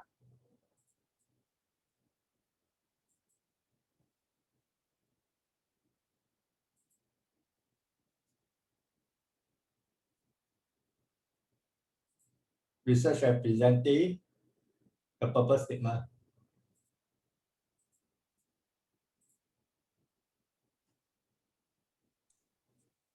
Sorry, I could not unmute. The purpose of this project is for the member to learn or review basic research method and then present a well-organized, well-researched speech on any topic. The member completing this project has spent time researching a topic. Then he or she may be speaking about a new topic or a known topic at a deeper level. About the speech, the member can present a well-organized, well-delivered speech. It could be humorous, informational, or any style the member chooses. The speech content and style should work well together. This should not be a report on the content of the researching and presenting project, but utilize the researching feature. Let us all welcome back to you, Mr. Toastmaster, to welcome the speaker. Willie. Thank you, Toastmaster Kana Sakara. Let us welcome Toastmaster Judy D'Souza. Daydreaming. Hi, good evening, everyone. Before I begin my speech, I just really want to thank all of you for allowing me to join your session today. because I'm really trying to complete my level 2 so that I can participate in the area contest in March. So yeah, that's all. I just wanted to thank all of you before I started. Sorry, give me a moment to figure out my slides.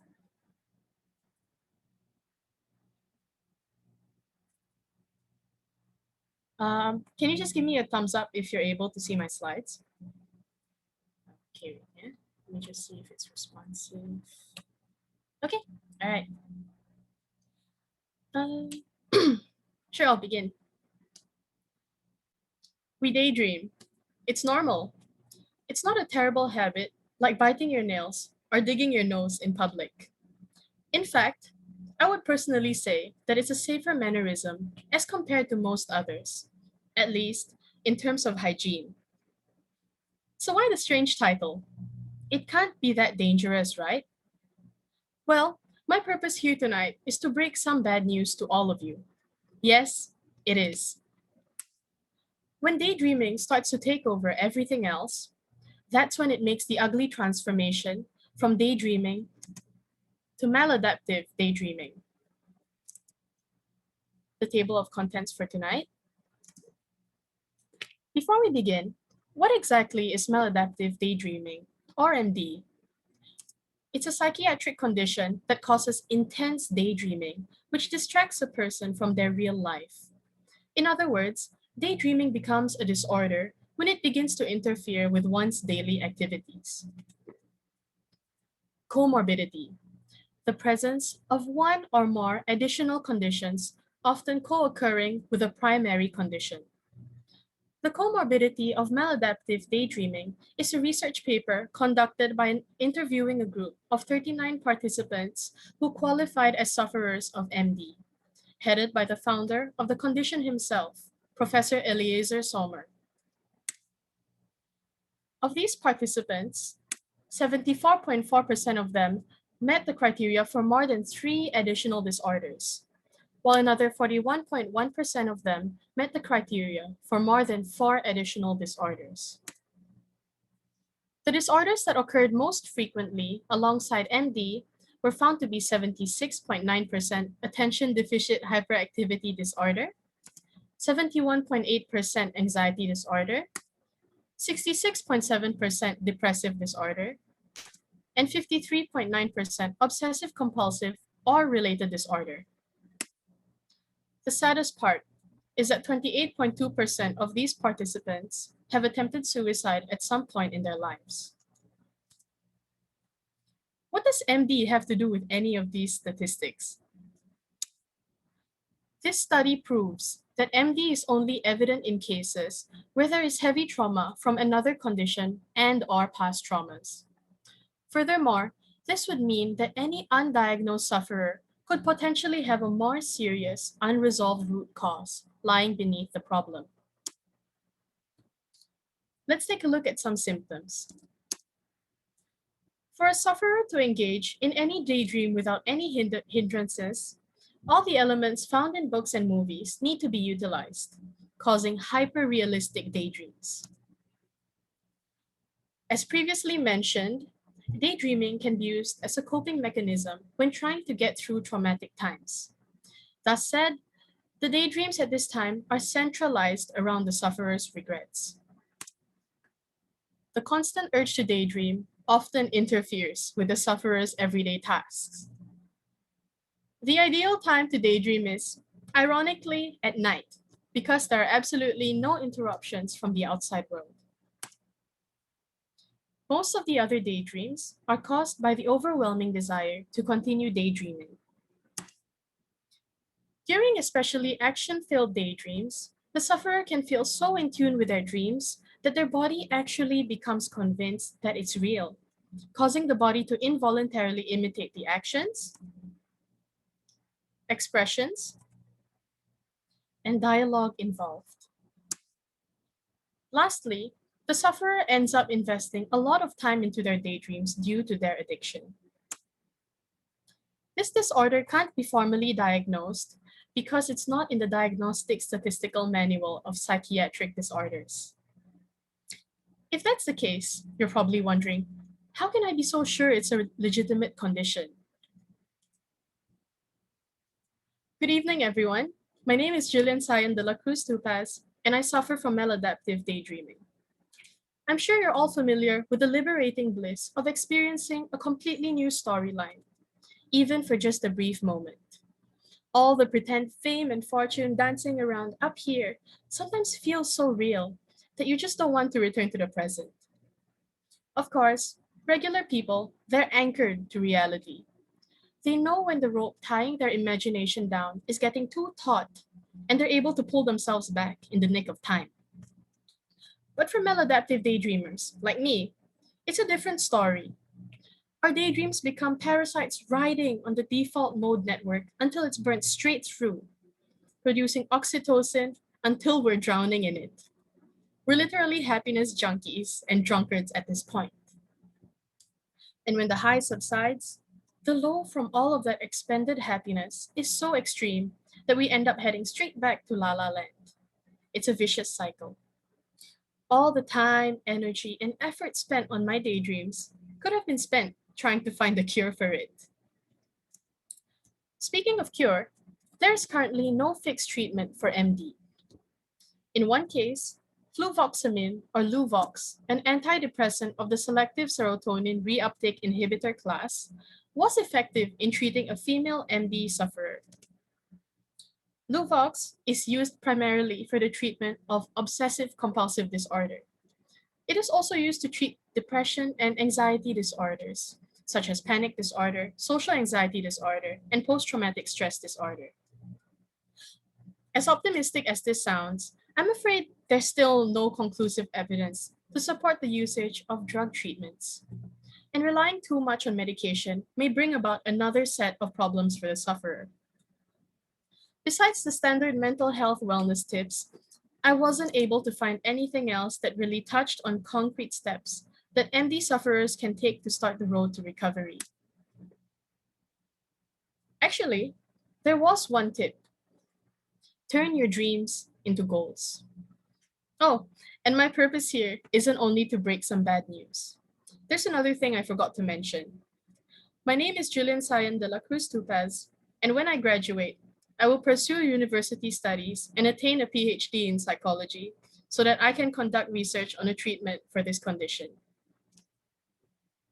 Thank you for your kind attention. Back to you.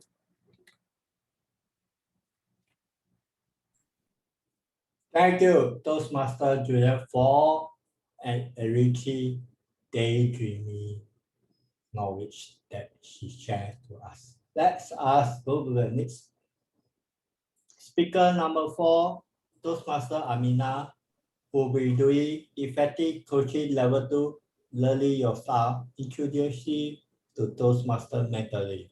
She will introduce the benefits of Toastmaster mentoring in the Toastmaster to us.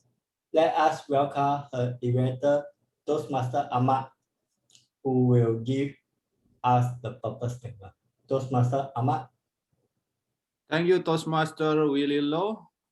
The purpose of this project is for the member to clearly define how Toastmaster envision mentoring. And the second purpose is for the member to share some aspects of previous experience as protégé. Back to you, Toastmaster Willie Low. Thank you, Toastmaster Ahmad, for the purpose statement. Toastmaster Amina is a self-employed and is working in marketing and account. And tonight she will be presenting the benefits of mentoring. Toastmaster Amina. The time is 5 to 7 minutes. Thank you, fellow Toastmasters and guests. Today my topic is mentoring. Who is mentor? Mentor is someone who sees talent within you, ability within you, who sees yourself and help you bring out those talents. Mentor is someone who allows you to see hope in yourself. Good mentors are experienced, successful, authentic, creative, empathetic, and honest. Mentorability is willingness to understand that mentors and mentees are both connected. They understand each other, they share common values, and they understand that both have to gain knowledge and information and insights from each other. It's a two-way street. Mentor helps you to counselate, to consult, and be a cheerleader.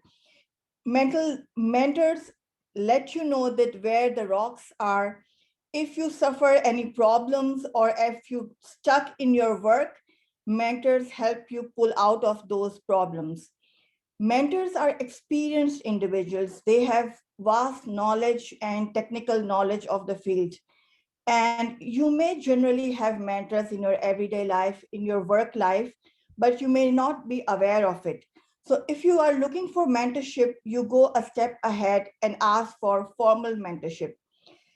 The mentors gain a leadership skills from you and you gain a benefit from their experience. And you have to honor their time and understand to respect the mentors. They both have the element of commitment, trust, reciprocity, and they both are vulnerable. The element of vulnerability takes you to change yourself and be open-minded to changes. The both get mutual benefit from each other.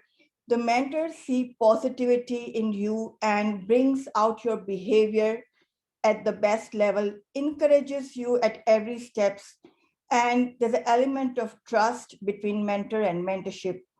The mentors let you know where the pitfall is and will prepare you for the challenges beforehand. Mentor sees where your deficiency lies and will prepare a plan. Mentor must be willing to give a lot of time, in-person time, and it takes usually a year or more. Mentors must understand you.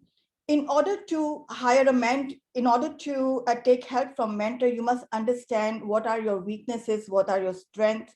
You must understand yourself, and then you ask for mentorship who can give you time, who can honor you and give you respect, and they both share common values. In my life, I had several mentors when I was transitioning from school to college. We had several career guiders and mentors whom we asked for which subjects to take and how to proceed and what are the prospects of each subjects into that country. And then also in everyday life, we have someone whom through our networking system, whom we ask several questions, whom we ask for help. And they may not be our formal mentors, but they guide us through and they give us time, which is money, which is life. They give us valuable time and energy. They sit with us. We have in-person formal setting meeting, and which is really helpful. So in conclusion, I would like to say that mentorship is an important, very good cause. And it's very important to have mentors in the life if one has to progress. One wants to get benefit from the experience of others, the experience that others have gained over the time in different fields. And it's very benefited for each and every person. If you start any work, you may not feel that you need the mentorship, but in order to progress well without any failure or without any pitfall, in order to fully prepare yourself for the future challenges, you need the mentorship and proper guidance, which saves your time and energy, and it keeps your focus to the point. Thank you. Thank you. Thank you, Toastmaster Asmina, for telling us how mentoring and mentee works in Toastmaster as well and is alive. Let us go to the last speaker who will be delivering effective coaching for level 1, the icebreaker speech. And she's now under the Toastmaster Angela Lasbury, who is the queen of prompts. She's an author, agility, recycling, and blogger. She also teaches English and conduct various workshops. and she was the author of 20 books, and she will tell us how she wrote her books and how writing book is similar to writing speaker. Before that, let us have her inventor, Toastmaster Julia, to give the purpose statement. Toastmaster Julia. The purpose of this project is for the member to introduce himself or herself to the club and learn the basic structure of a public speech. Thank you. All the best. Thank you, Toastmaster Julia. Let's put your hand together and welcome Toastmaster Angela Lansbury with her speech title as How I Learned to Write and Speak. Toastmaster Angela, over to you. Thank you. Can you all see me?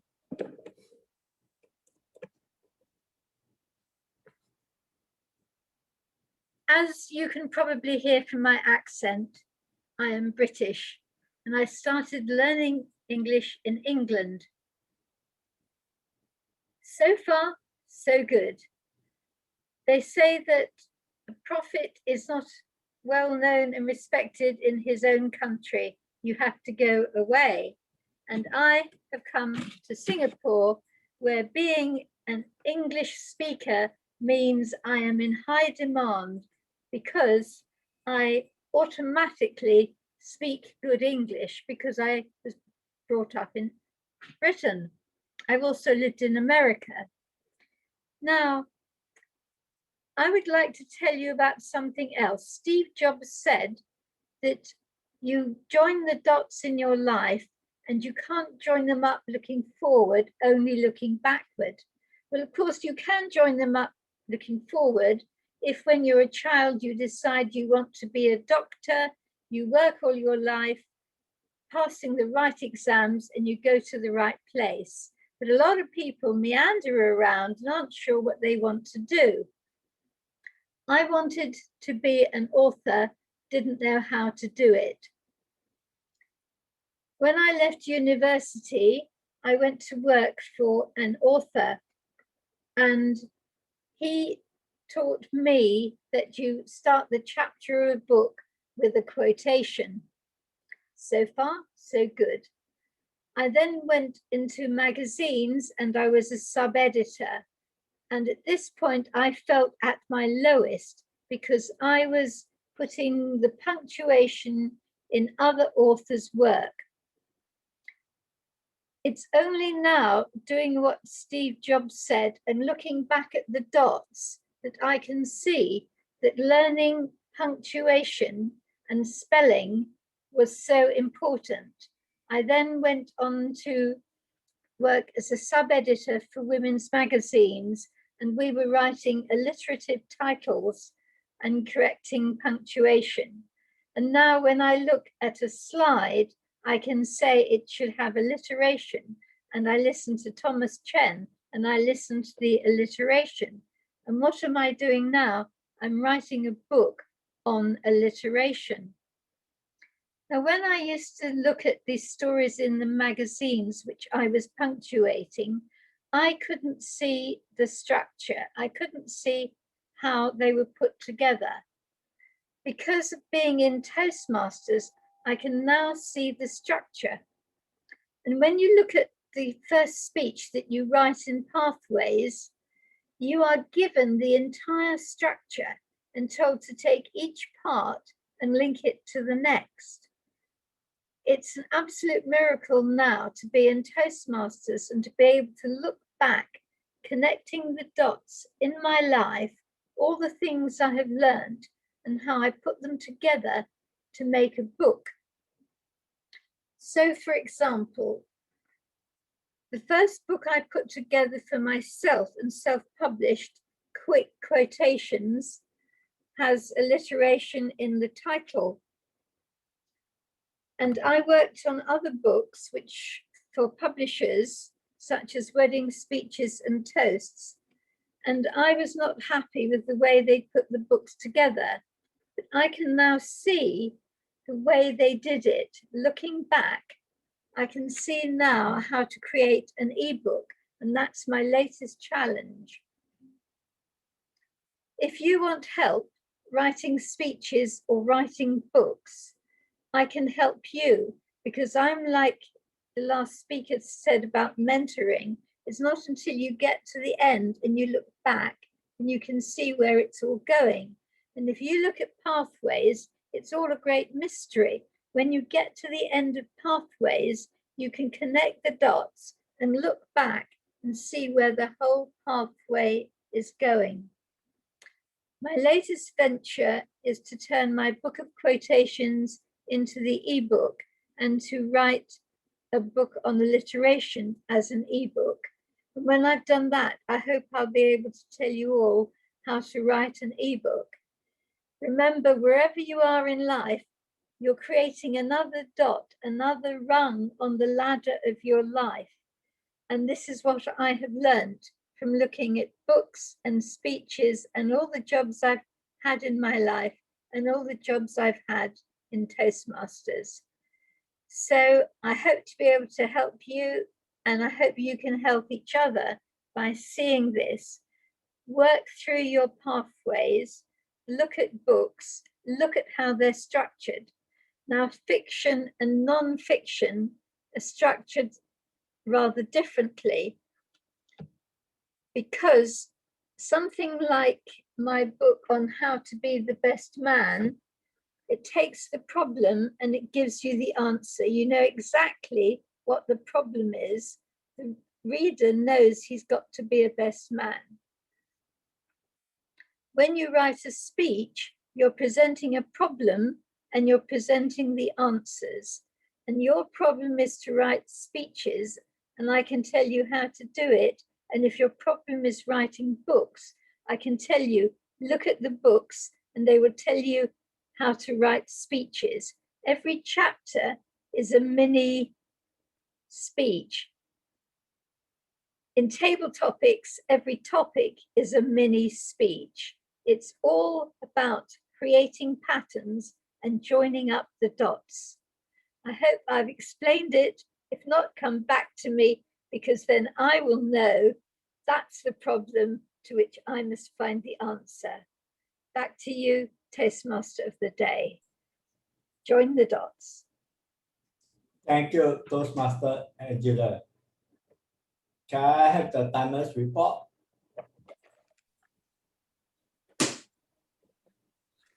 Toastmaster Alicia.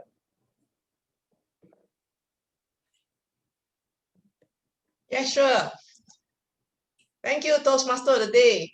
I'm very happy to report on the timings for all the speakers. Everyone spoke within time, okay, except for two speakers. Joan spoke, the first speaker, Joan spoke for 40 minutes, so she's way over time. Then the second speaker was all right. Kanan spoke for 4 minutes, 49 seconds. Julian spoke for 7 minutes, 5 seconds. Asmina spoke for 4 minutes, 37 seconds.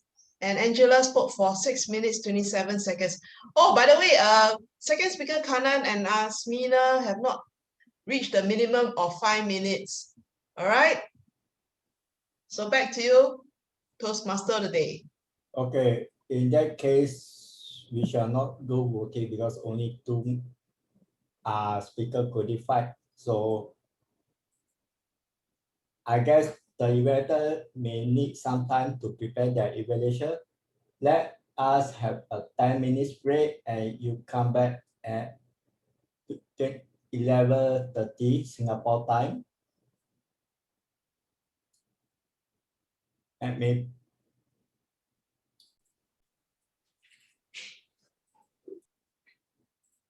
welcome back everyone to the third segment of tonight's meeting, the evaluation and report segment. How FT easily helps in giving evaluation, content and delivery, comments and recommendations. Explain the importance of evaluation. Let us welcome the first evaluator, Toastmaster Thomas Che, who will be evaluating Toastmaster Joe. Toastmaster Thomas Che is an international speaker who has spoken in various countries, be in stage, in person, and online. And not only that, he's a very dedicated Toastmaster who attend Toastmaster club every day of the week. And he always asks if there's a meeting tonight. Let's welcome Toastmaster Thomas Chen to give his evaluation of Toastmaster Joe D'Souza. Toastmaster Thomas Chen. Thank you. Amazing day, ladies and gentlemen, especially to Dr. Joan. Today, Dr. Joan shared with us a wealth of insights and information on drugs and medication. And I shall put on my personal doctor cap to diagnose her speech itself. I will start by sharing what was tested positive, no pun intended. So firstly, Joan, you shared with us wave and wave and wave of information and insights from the history to the regulation, to the changes, to the consequences, holistic description and delivery of the different parts of medication and drugs itself. And hence, with such detailed information, it really helps to widen and deepen our knowledge about medication and drugs. So for that, I truly appreciate it.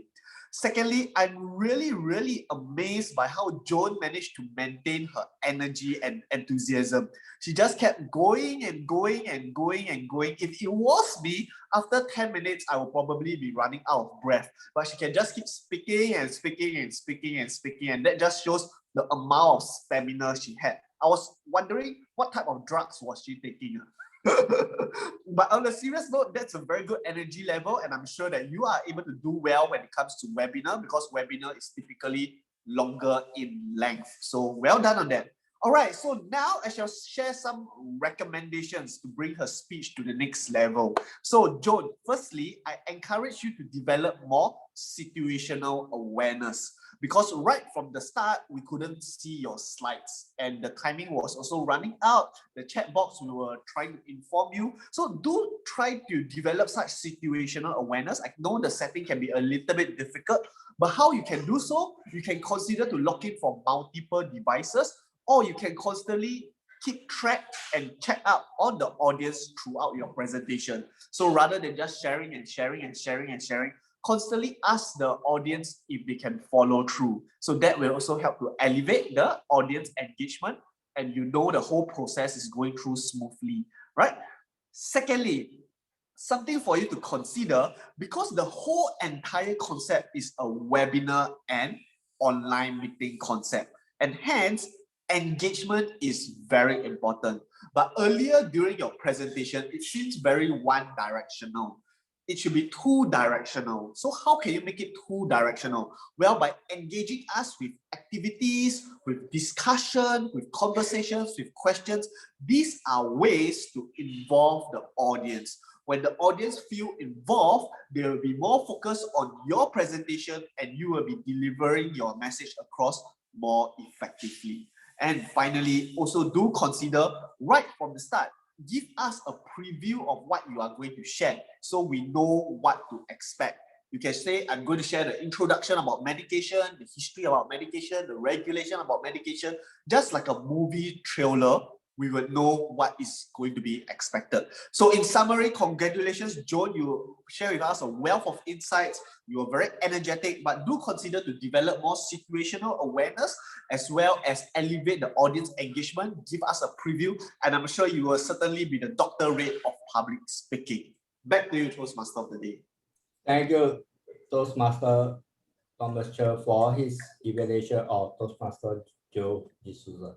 Let us welcome the second evaluator, Toastmaster Lipat Lee, or his evaluation of Toastmaster Kana Sakara.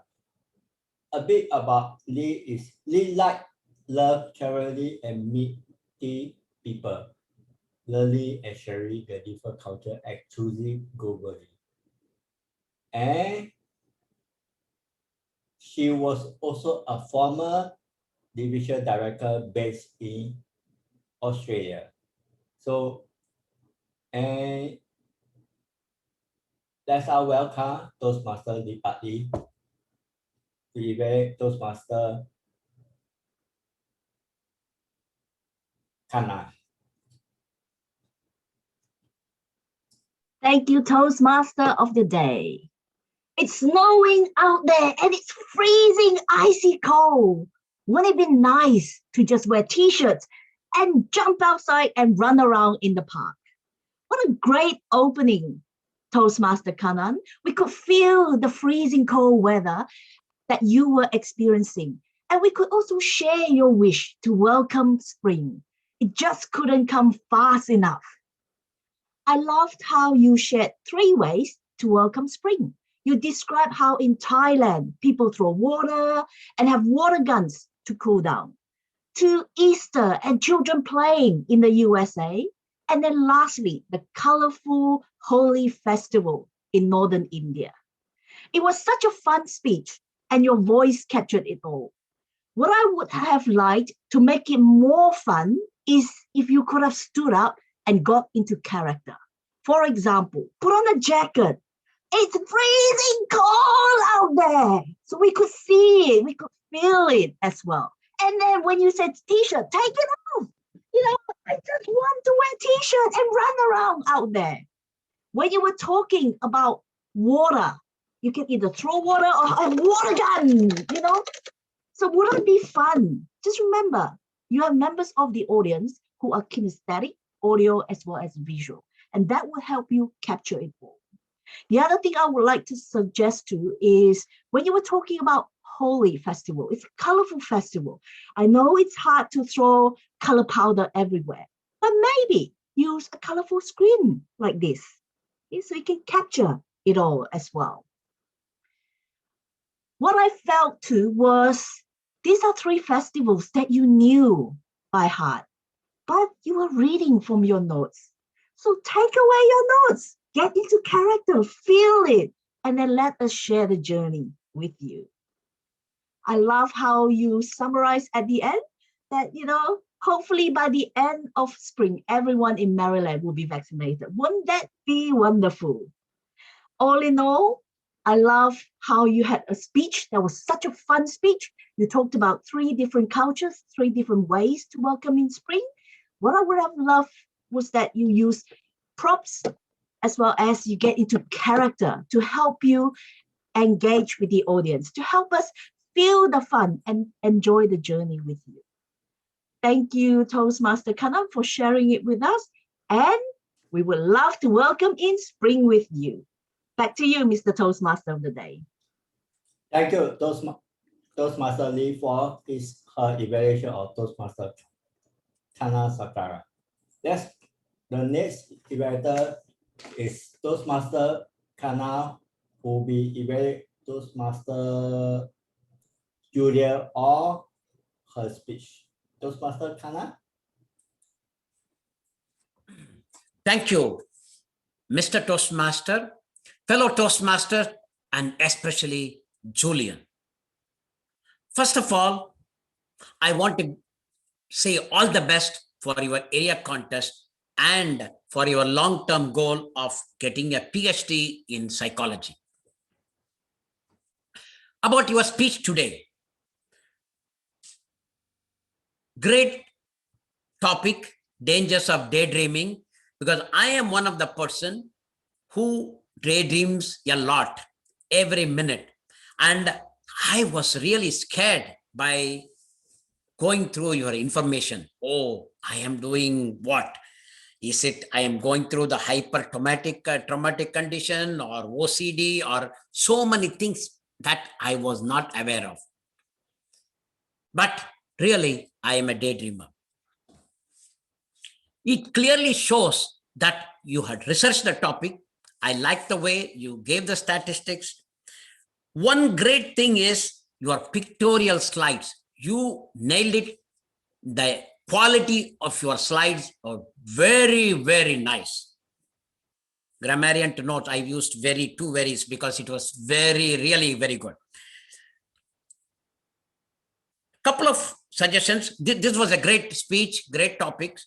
2 areas I would like you to concentrate so that you can improve on. Definitely in the area contest, you will not be sharing the slides, you will be speaking. Number 1, when you are sharing the slides, use Zoom feature to show you among the slides, along with the slide, so that we can see your gestures. Now, today, I could not see your gestures totally at all because I was focusing on the screen and your picture looked in a square. I could not see your gestures. That is one thing. There are features in Zoom that we can incorporate in your slides so that your gestures can be seen. That is number one. Number two, you are speaking in a monotonous voice. When you are showing something, when you are telling about those OCDs and all, you can show some of the concern there. There was no concern in the voice was monotonous, flat. So I think there you may need to improve. In your area contest, they look forward for your voice modulation. I think that you need to address faster, but sharing of the slides and incorporating you as a picture, that is okay. It is very simple thing. So other than that, incorporate those. You have a great research. I liked it. I like your speech and congratulations. And in my opinion, you have fulfilled the objectives of this project. Back to you, Mr. Toastmaster. Thank you. Thank you, Toastmaster Kana, for his evaluation of Toastmaster Junior. Let us go to the next evaluator, Toastmaster Ahmad, who will be evaluating Toastmaster Asmina or her speech.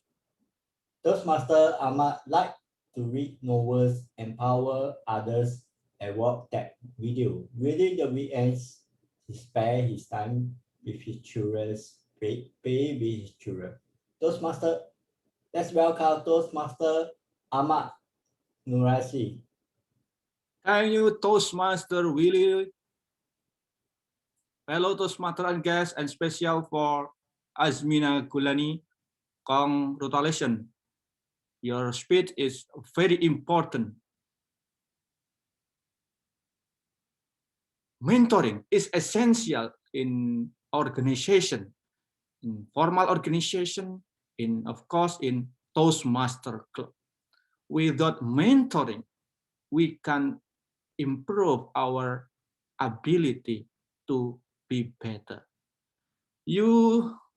I have 3 points. The first is you spoke well about theoretical. What is the mentoring?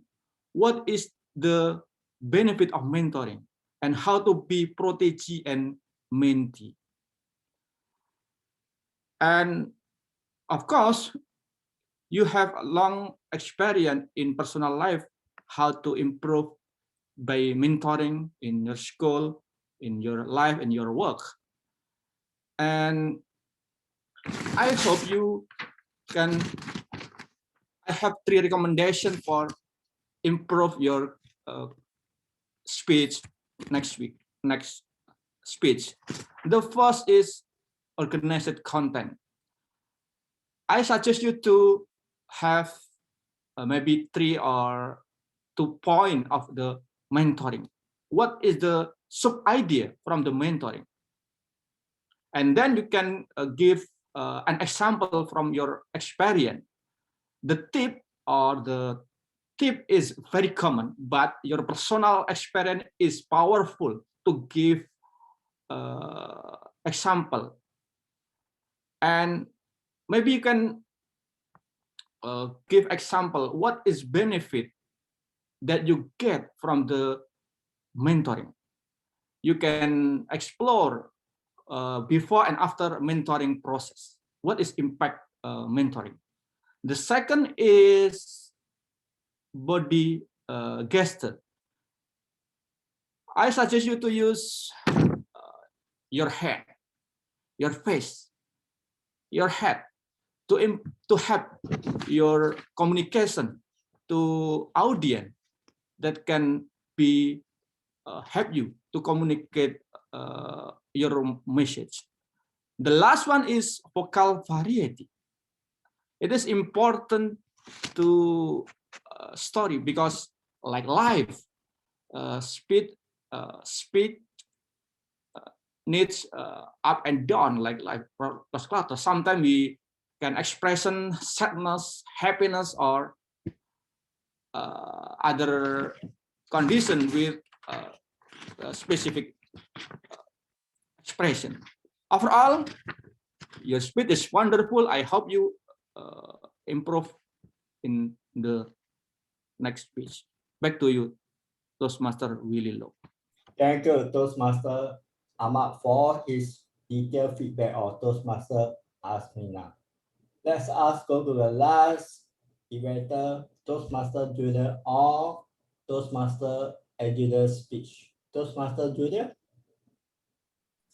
Hi. So first of all, before I really delve into my evaluation, I just want to congratulate you on completing your level 1 icebreaker for effective coaching. So in my evaluation, I'll be highlighting 2 things you did well and 2 things you can maybe try next time. It's also a suggestion and points of improvement on your current speech. So first of all, I like the topic of your speech. Personally, I really love to read. I love books, any kind of book, comic or magazine or novels. They're all my type. So I was really engaged with your topic, and your speech was your body language was good. I really liked the introduction, especially when you stood up and you put on the UK cap. That really got my attention, and I think it got everyone else's attention as well. And throughout your speech, you also pointed out the audience's observations, like I'm sure you can tell from my accent that I'm British and stuff like that, and that's really engaging as well. Your camera was also pointed at your hands, so we could really see your gestures throughout your speech as well. This also helped contribute to your engagement. And let me see. And your use of props as well. You showed different books throughout your speech, and that also helped keep me interested. I'm sure it did the same for everyone else. And yeah, so the next good thing you did was I like how your speech was very reflective and inspirational. You used a lot of like quotes and sayings, like a prophet is not respected in his own country, so I moved to Singapore. And like what Steve Jobs said, look back and connect the dots. So this really provides a more reflective aura, like a more reflective tone to your speech. And that's nice because it really helped me keep track of where your story was going. You were also very reflective because you used a lot of comparisons. So you say, I didn't understand the format of magazines before I joined Toastmasters, but after I did, now I can see the structure and why it's written that way.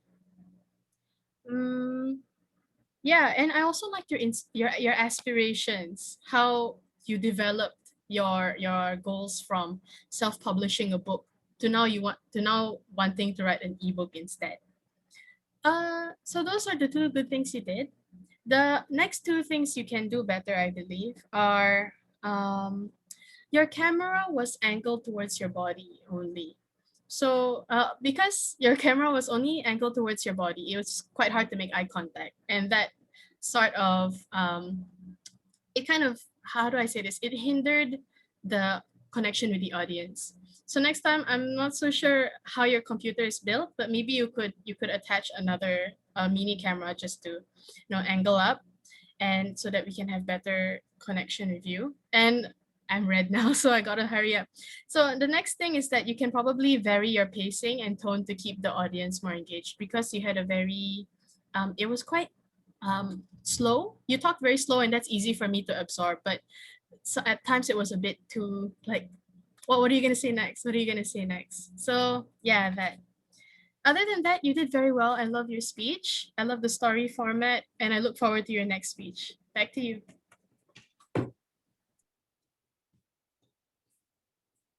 Thank you, Toastmaster Junior, for a detailed evaluation of Toastmaster Angela's speech.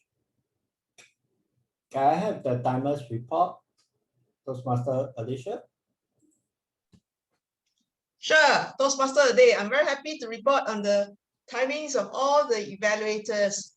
Everybody spoke very well. As just the last speaker, she slightly overshoot overshot by 4 seconds. So shall we give her a chance, Mr. President? And seeing that she's the first time to our club, I think we should give her a chance.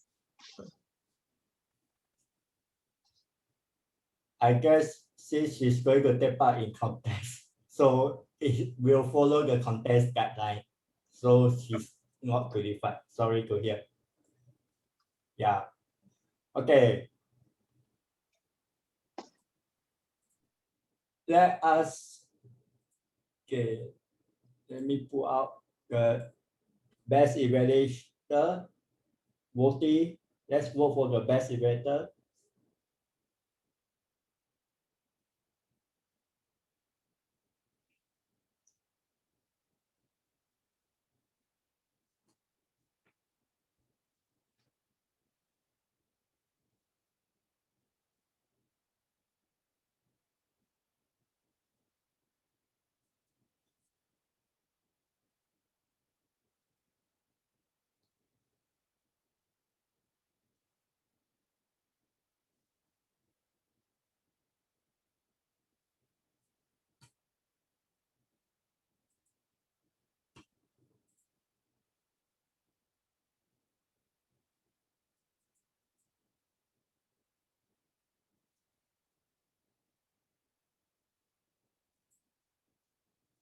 Okay, ladies and gentlemen, would you like to know the winners, the best table topic speaker, and the best evaluator?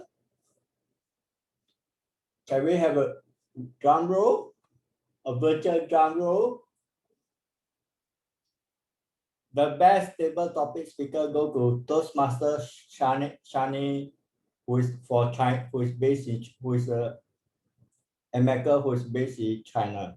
She already left for the day, so never mind. We'll inform her and when she come back. The best evaluator go to Toastmaster Lee Bali for her evaluation of Toast today.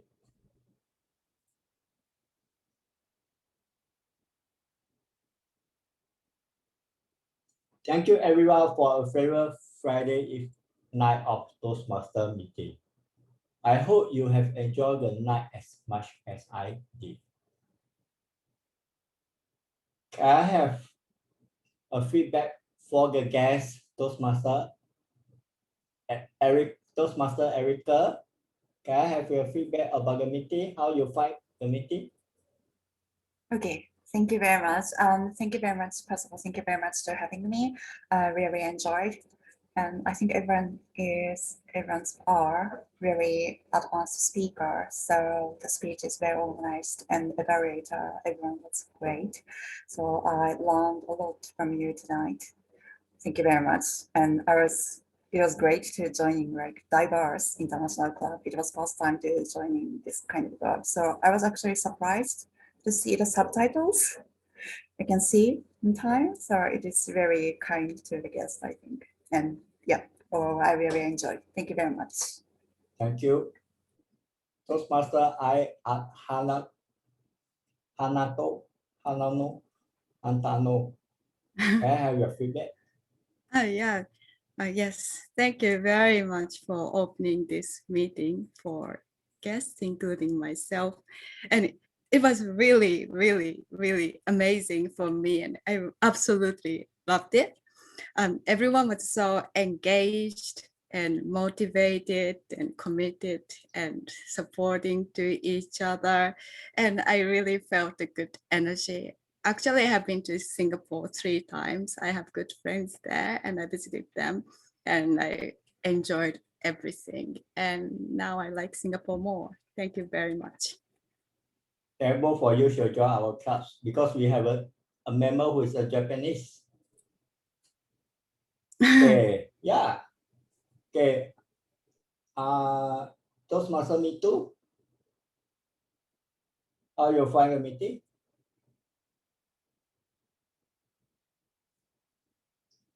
Wait. You can unmute yourself. Okay, sorry, I forgot to unmute myself. Thank you for giving me a chance. Yeah, it was a really very good session for me. Actually, this is my first time attending a Toastmaster Club, and really it's a resourceful session. I have gained knowledge about a few things, and I like the way how each and everyone is evaluating it's their peer who they got paid with, and yeah, it's a wonderful session. Thank you. Thank you. Toastmaster Julia, what's your feeling as an international audience when you do a speech? Actually, I was surprised that I was only expecting like a Singapore audience, but this has really enhanced the experience for me more because I didn't realize how diverse my audience would be. I hope y'all enjoyed my speech though. And thank you all very much once again for having me. This is my first time in an external club meeting, so I wasn't really so sure what to expect, but it really exceeded my expectations. So thank you. Have a great morning or night. Thank you. Actually, you can join us if you as a member in future so that you can expose yourself to an international audience. So to prepare yourself for the world champions of public speaking. Thank Because you. Yeah, it's I'll all consider that. because club in Singapore is only for people in Singapore only. Mm. Let me leave you with a last two sentence quotes. Doing the right thing in every situation is hard to do and also hard to always keep in mind. So don't aim for perfections. Just try to be as good as a person as you can be, right? And I declare the meeting adjourned. We'll see you same time, same place, same day this Friday. And we have after party